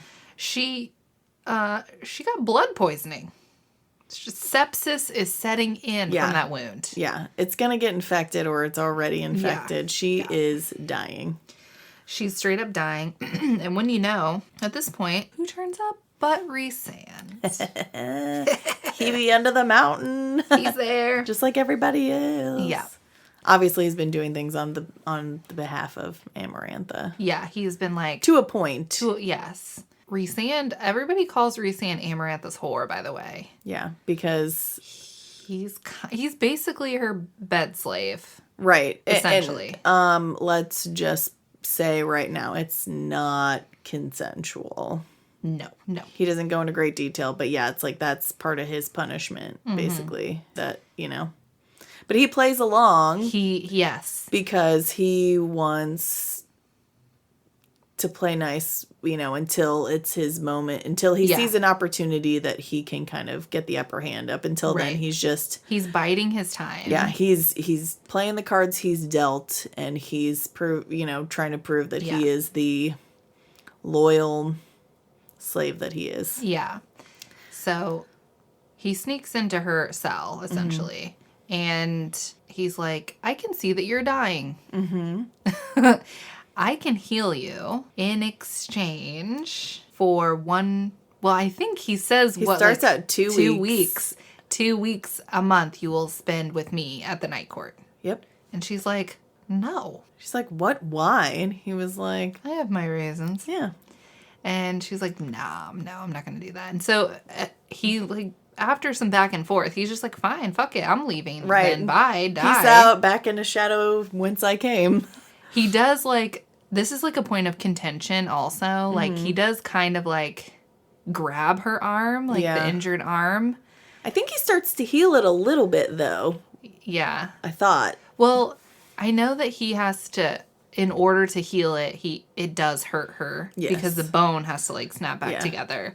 But I think before he does that and trying to, like, coerce her into letting him heal her. Oh, yeah. I think he does, like, grab her arm. Yeah. I think he's trying to relay the seriousness of the situation. I mean, he basically says, he's like, you're dying. Yeah. And I think she knows that she's dying. Right. And it's maybe the line's literally like, you know...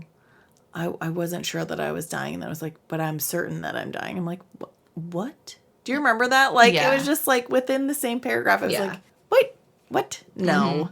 No. And of course, he's like, you know, Lucian could come and protect you, but, or heal you.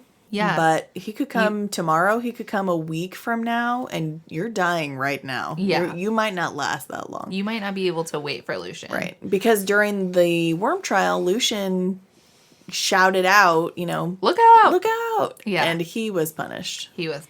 So, who knows if he's going to be able to come help. So, he's about to Rhysand's about to fade out of the room. She's like, wait. What about 5 days? Yeah. He's like 10. Yeah. She's like 7. Deal. He's like, fine. Yeah. Which later she's like, you didn't have to bargain with me. He's like, I know. Yeah. Duh. I got my reason. Right, exactly. So she makes yet another bargain. Her life did depend on it this time. Yeah, it for did. Sure. For real. I mean, the first time it did too, because it was like, well, you're here now, so either do this or I'm just going to kill you right now. Exactly. Yeah. Let's have some fun first. Yeah. Yeah. So now, yeah, if she lives, she's going to have to hang out with him for a week every month. Yep. And the interesting part is the night court bargains are marked with a tattoo. Yep. So now her left arm is tattooed, and then an eyeball in her palm. Yep. To mark her bargain. Yep. With Rhysand. He's watching you. Ooh. So that's cool. Yep. I wish bargains were marked with tattoos now. I would make bargains all over the place. Super way cool. It would save so much money. So much money. And time, really, because it seems pretty instant. Yep. So you're not, like, sitting around for, like, 6 hours getting tatted. Right. So. And then I think we have, like, a ball thing before the second trial. He has her all painted up, you know. Wearing very, like, skimpy wisps of clothing. Right. And they basically go straight up to Amarantha and Tamlin and, you know. He's grind just like, on each other. Well, he's basically like, hey, I made a bargain with your lady over here. Yeah. Yeah. Yeah. Because he was like, I want him to know when I want him to know. So he made him aware, which got a little reaction on Tamlin, I think. I think it was like a tightening of the hands. Right. That's about it. Which, honestly, it really shows Tamlin's personality that the only time he ever reacts to what is going on here is jealousy. Jealousy. When someone else has his toy. Right. Never mind that Feyre was beaten to unconsciousness. Yeah. Fine. Never mind that she was almost just eaten, or that she sustained a life-threatening injury and got blood poisoning. Because who called out to help her? Lucien. Mm-hmm. Who came and healed her after she was beaten to unconsciousness? Lucien. Yep. Who was there to heal her after her arm was broken and she was dying of blood poisoning? Rhysand. And the only time we ever see a reaction from him is when someone else has got his lady. Yep. And it's funny because Rhysand has her painted so that he can prove if anyone touches her. Yeah. Besides him, of course. Yeah. And that it shows her that, because he feeds her the fairy wine. Right. So she won't remember. Right. Which this part, even though he doesn't do anything, he only touches her stomach and her, like, sides or her arms. But just her having to drink the fairy wine every night and dance and make a fool out of herself in a spectacle in front of all of the courts felt so gross. It felt so gross. This was hard for me to be like, oh, like, I understand that Rhysand is, like, playing his part, and obviously he hasn't, if you think about it, he has not harmed her. He's done nothing but save her to this point. But he, like, says and does things that are a little questionable or feel a little like, ew. Yeah. But the dancing is... those bits were like, ooh, I don't like that. I don't like that. Didn't like the dancing. Yeah, didn't like the dancing at all. Yeah, just her having to be drunk and out of it and not remember, like, it felt gross. Luckily, obviously, the paint's there to show us that he does not take advantage. Yeah, and that's what he paints.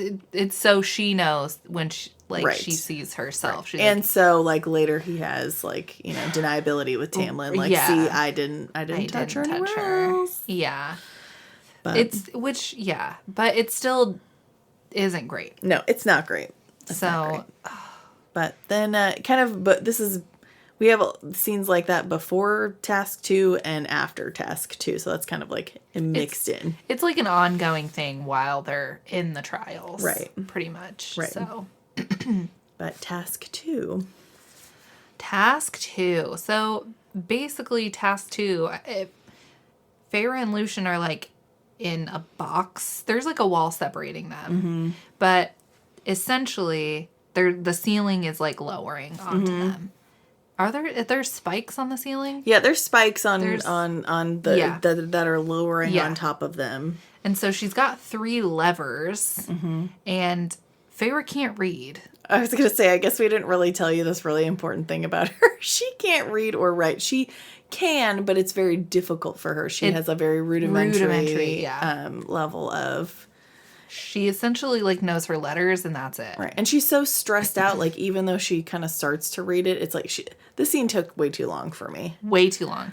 So this is kind of a punishment for Lucien as well. Yes. So he's over there, and if she's got these 3 levers, and she has to figure out which one is going to stop the ceiling. Yeah, there's, like, a word problem, and she has to choose A, B, or C. Yeah. As the answer, but she can't even read the question to know the answer. Exactly.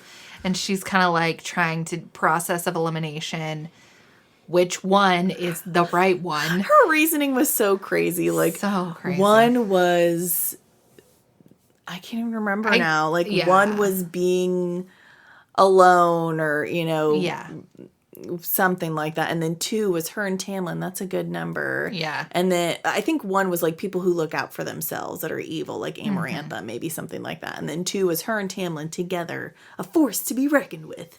And then 3 was 3 sisters cramped in a bed together and uncomfortable and in squalor. And, you know. So she was like, 2. That's how I'll pick 2. It's like, okay. Sure, that logic. But her hand burns when she goes to pick 2. Yep, it does. Okay, well, let's try another option. 1, hand burn again. Nope. We have to trial and error this a couple times. It's like, 3, it doesn't hurt. We trial and error a few times. Like, girl, just 3 right there. The spikes are lowering. And Lucian's like, pick one! Right, like, I don't even care at this point. Just pick one! We're gonna die! And so finally, she trusts her hand and picks 3. Yeah. And the ceiling stops. Yeah. And we know that's Rhee's hand. Yes. Through their bond, helping her out. Yeah. So she absolutely would have perished. Yes. This is not a survival of the fittest task. No. She would have failed. She was kind of trying to teach herself to read, but... a little bit because she was going to write her family a letter until she realized that they were perfectly fine after Tamlin told her that. And then she got obsessed with painting. But it begs the question, why wasn't Tamlin like, oh, let's teach you to read and write? Yeah. It was just like, I could do that for you. Why don't you paint? Because you love painting. Yeah. Just saying. Yes. Another facet of his character.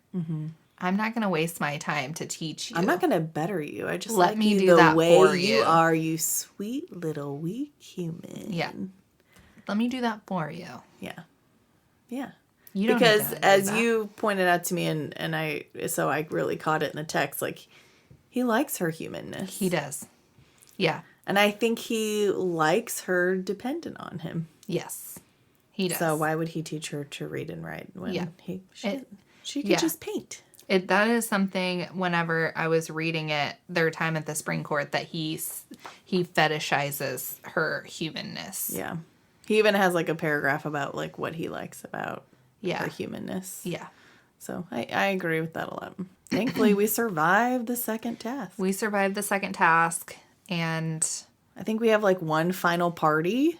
Yeah. And the final party is yet another time when we see Tamlin's true colors. Because she walks a certain way and they end up in a room together. And they're both just like pawing all over each other. Yeah. Without thinking about the repercussions, the paint, nothing. Just pawing all over each other. I asked my husband, and he has not read this book, and I was like, if you and I had 5 more moments together and you thought I was going to die, the 5 minutes, that's all you get with me, what would you do? And he sincerely said, I would tell you how much I love you, how much you've meant to me, how thankful I am that you're in my life, how much how much I love you, how much I appreciate you, all these really sweet things. It was, I was like, I love you. But yeah, I said that, I was like, yeah, that's the right answer, and you're wonderful, and I love you. You know what this piece of crap in the book did? Pawed all over her like a piece of meat. Yeah. And it didn't dawn on me until, because this is not the first time I've read this. This is the second time I've read this. But he knew, they both knew this was likely their last moment together. She's not going into the next task thinking she's going to win. Yeah. Or if she is, she knows that her chances are slim. Right. He doesn't say one flipping word to her. He doesn't. They're just making out and making fools out of themselves. Yeah. Like, that's not love. Yeah. Like... I know.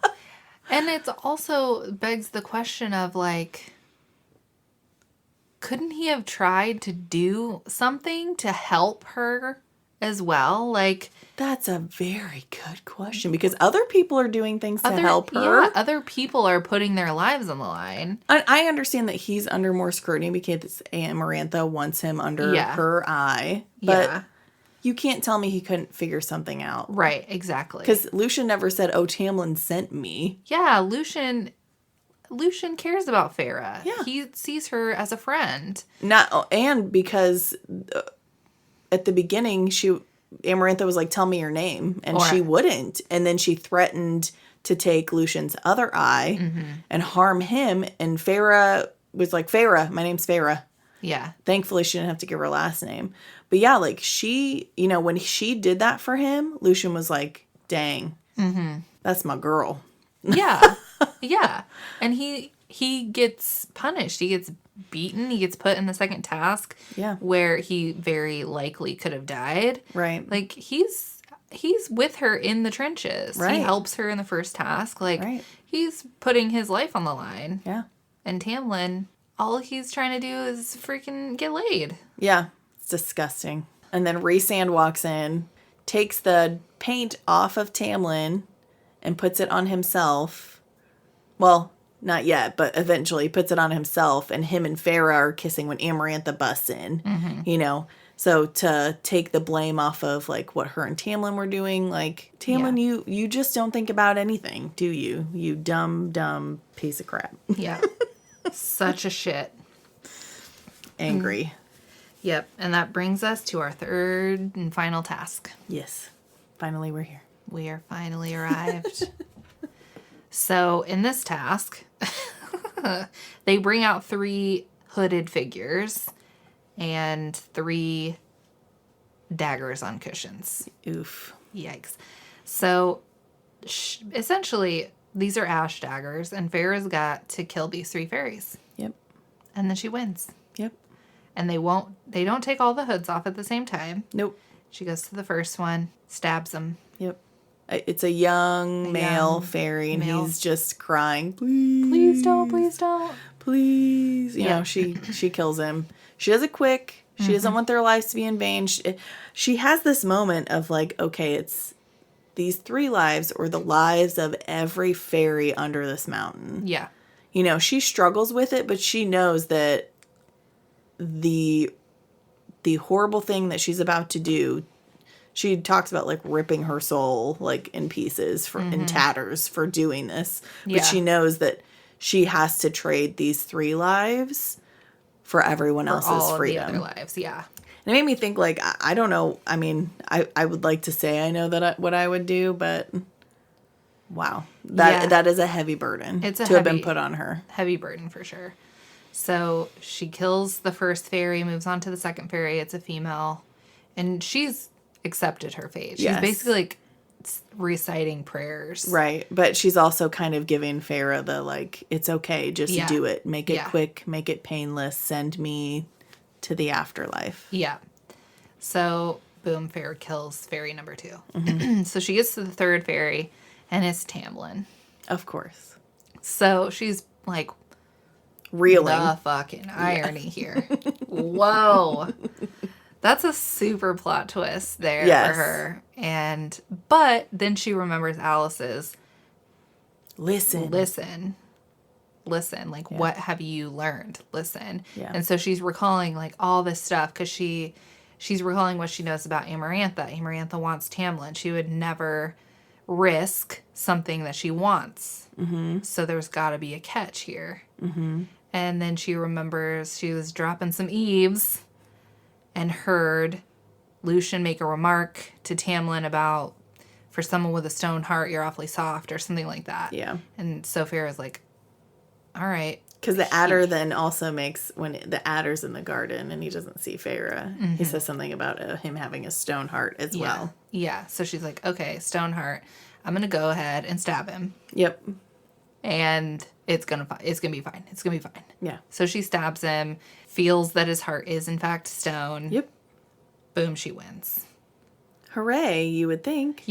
But no. Nope, Amarantha is pissed. And as we said, fairies are they're tricksy. And she said if she figured out the riddle, they would leave immediately. But if she won the trials, she would set them free. But she didn't specify when. That's right. Bullcrap. And all the other, like, fae around are like, she just won. Yeah. She beat your task. It's like it's a slow at first. Yeah. But more people are like, hey. Yeah. They're like, that's cheating. Getting riled up. Yeah. Like, on Farah's side. They're like, come on. Yep. And Amarantha, she's just, like, losing her cool. Yep. And she's torturing Farah. Yeah. Basically killing her. And Rhys is, like, losing it. He's, like, trying to attack her, like, repeatedly. Well, not yet. Well, it's before her neck. It's before her neck breaks. You're right. Yeah. Yeah. I know that Tamlin just got stabbed, okay? I know that. But his heart is stone. He's fine. The woman he supposedly loves is lying on the ground getting tortured. Yeah, she's like breaking her bones. Ripping her to pieces. Who comes to her rescue? Who attacks Amarantha? Not Tamlin. No. Rhysand. Yeah. And so then Amarantha like blasts him back with her own magic. And he keeps coming. He's like, trying to break through because she still has all the High Lord's magic. Yes. They haven't been restored yet. No. So he has a little more than the others, but not much. Right. Not enough to match her. Right. And while she's being tortured, that's when Feyre is thinking of the riddle and thinking of the things that she's learned and realized that she felt and realizes that the answer to the riddle is love. It's love. Which part of me was like, that's lame. Mwah, mwah. Which I feel bad feeling that way, but like, especially when using the word scorned, I'm sorry. It's love. Yeah. I understand that Feyre didn't really know what love was familially in relationships because the boy that she had relations with in her village, like that wasn't really love either. No. It was just like a fleeting physical need met to kind of escape the crap life they both lived. Mm-hmm. So I understand that she had to learn what love was, but I haven't really learned what love is yet. Yeah. So, but yeah, she figures out, I will digress that for now, but she figures out that the answer is love. And now everyone is free immediately. Right. So their masks come off, and do they get their powers back? Mm-hmm.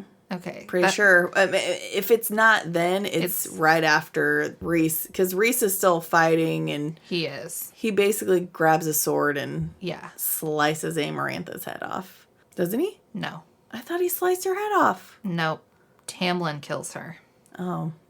Which is big. See, I was getting confused in my head because I'm like, well, you should be doing this. So it was Tamlin? Yeah. So there's so much going on. I think. I'm sorry. I feel like a failure. I think Amarantha has. So she's like torturing Feyre, and then Rhys is getting the sword. Oh, yeah, he tosses it to Tamlin. And he tosses it to Tamlin. Right. Yes. Thank you for reminding me of that. After Feyre solves the riddle, her neck is broken. Yeah, Amarantha snaps her neck in that last moment before she loses power. Yeah. The lords get their power back. Yeah. And then Tamlin lops her head off. Tamlin kills her with the sword, and he's just like holding Feyre after her neck is broken. She's dead. And we get like Feyre sees herself through Rhysand's eyes. Right. And like fleetingly, but then she's kind of like in that like limbo area where she is dead but hasn't fully gone Passed on, yeah. And she feels like a tug back. Mm-hmm. And then we have like all the High Lords have a little like nugget of their power, and they put it on her chest. Autumn does it first. Yeah. And then all the other lords follow, which again, Tamlin, why wasn't this your idea, buddy? Yeah. So too distraught, I guess. Too distraught to think clearly.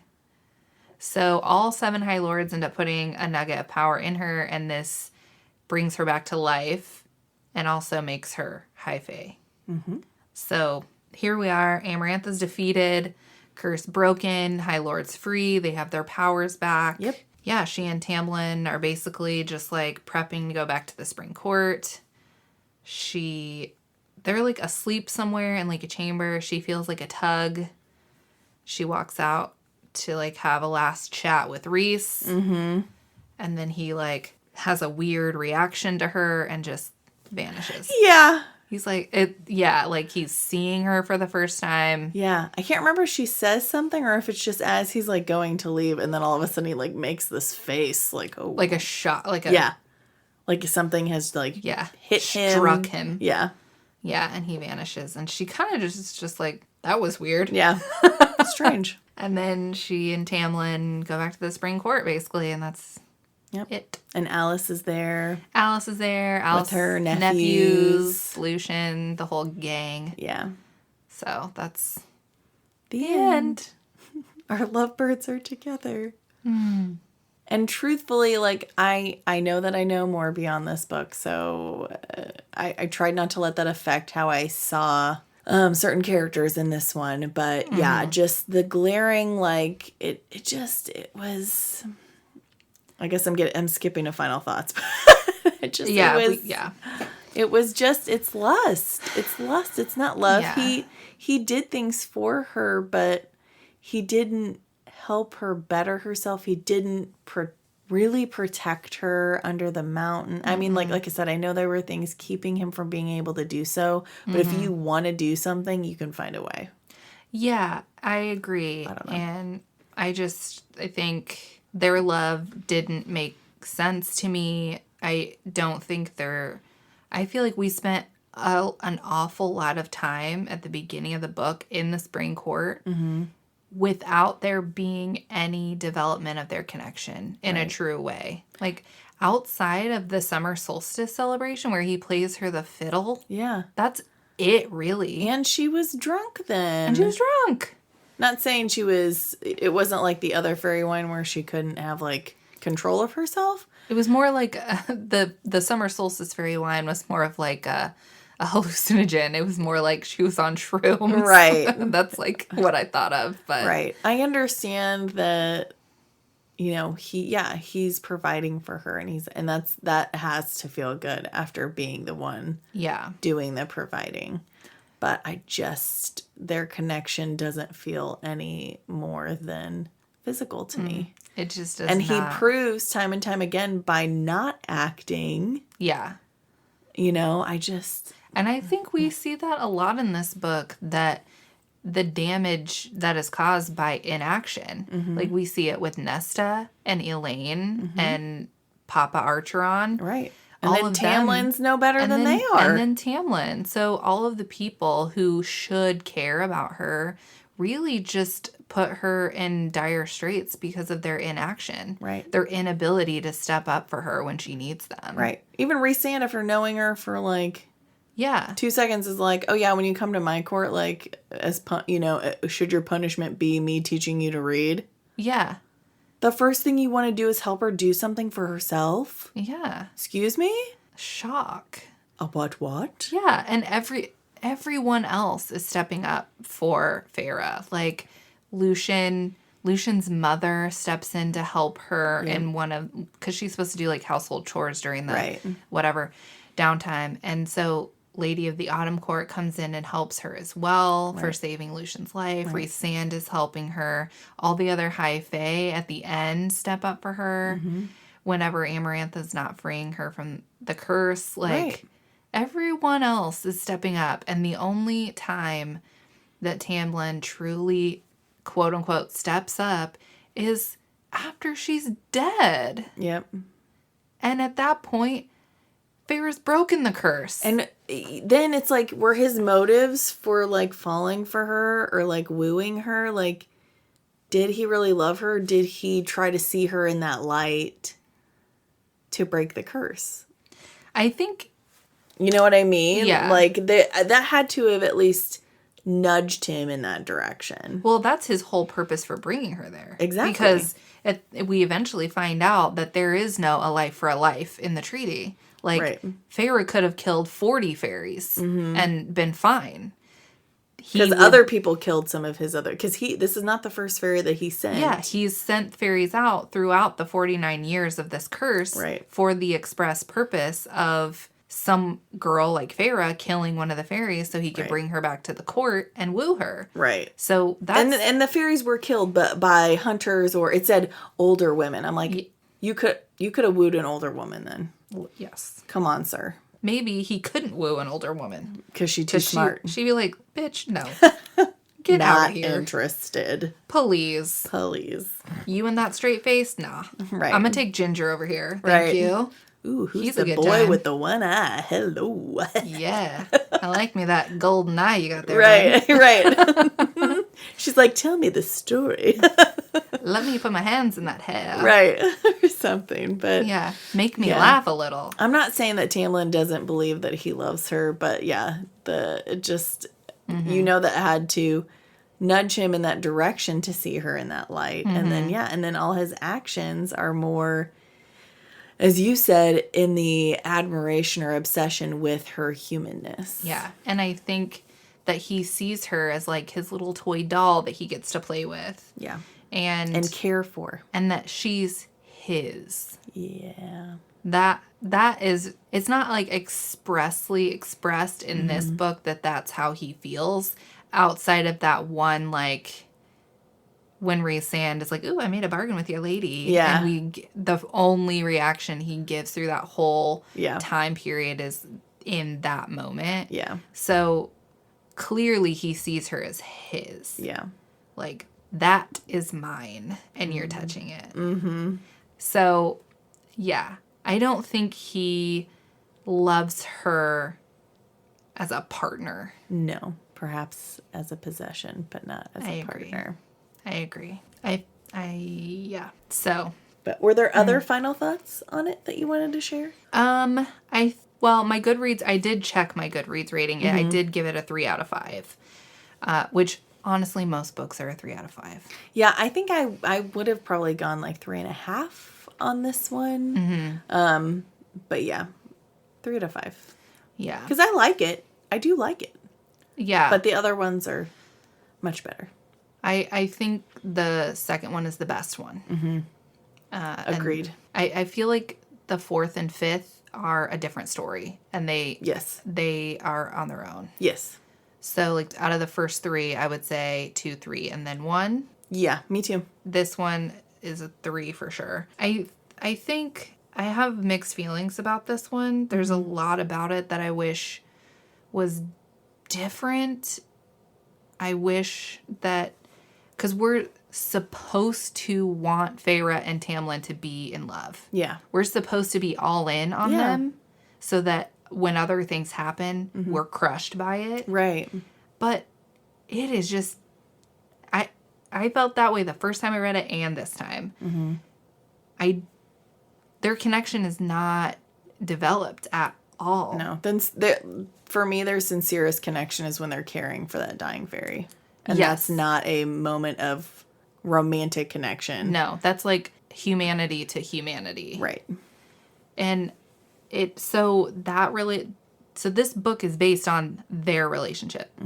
It's built on that. That's the foundation it's living on, which it's just not good enough for me. So that part, I wish we liked Tamlin. I wanted him to be a likable character, and we wanted him and Feyre to have each other. Right. And he could even be misguided or like have motives that we didn't know, but still make him a bit more likable. Yeah.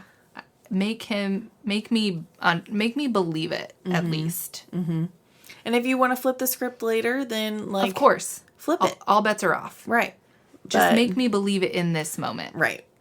And I just never did. Yeah. Also, I also wanted to like Feyre more. Yeah. I feel like she's boring. I think that she hasn't been given the space to really, other than know that painting brings her joy, I don't know that she's really had the space to learn anything else about herself.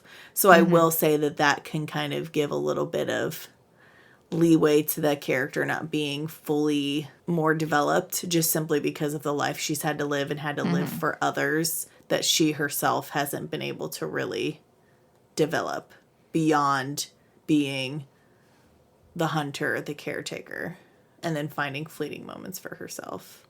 So I think she has a lot of growing up to do and a lot of self-reflection to do, and just you know. But I do get what you're saying, because there are times where I'm like, yeah, okay. Like I said, she repeats herself a lot in the beginning, and I'm just like, I need you to stop with the paint and stop with the... And it could just be, a part of it could be, this perspective is not my favorite for this kind of book. Right. I feel like it doesn't serve the story in the best possible manner for it to be from her perspective, especially because it's hard to develop a character who is completely unaware of who they are as a person. Yeah. So then you don't have any personality to connect with. Right. And I think that's where I struggle with the POV. So, but that's not to say that the story itself is uninteresting, because I wonder if the premise is interesting. Yeah. Anything fairies, fae, right. you have my attention. Right. And the whole like courts and the political infighting and all of that dynamic. Yeah, like the looming king of Highburn and the just like the history of the war and, you know, not knowing if the threat is like fully neutralized. You know, Amarantha's gone, but what about who she answered to, you know, like, and then again, the world and the creatures, like all that really intrigued me. So it was like, okay, I want more of that. Yeah. I wanted more of the world, more of the courts, more of the dynamic between courts. Yes. And I get we're setting it up here. And yes. This is first book. This is a classic first book scenario. Right. You are peeking the world and you're going to open it up later. Right. Which I don't really think happens as much as I would have liked. Yeah. In later books either. But am I interested in the book because it's interesting, or am I interested in the book because it has the potential to be interesting? Is the question that I'm battling with this as a series generally. Mm-hmm. But in this book, for sure. Yeah. But it had moments that definitely hooked me. Oh, for sure. But I see what you're saying. Yeah. I definitely, after I finished this, I was interested. Yes. I was like, I definitely want to read the rest of these. Yeah. The world has me. Yeah. I'm not sold on the characters. Yeah. Was my thought at the end of this one. Yeah. Generally. But I will say that the online fandom is really fun. Most of it. All of the like TikToks and stuff. Yeah. Really fun.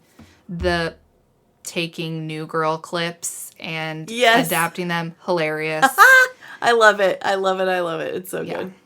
And there are people that like dress up and kind of like, you know, I don't know. Act out scenes. Exactly. Yeah. I love all that. Love it all. It's fun, and it makes it it makes me feel more invested in the whole like world in general than I felt after I finished reading the books. Absolutely. So, yeah. I don't know. I think Sarah was on to something here. Yeah.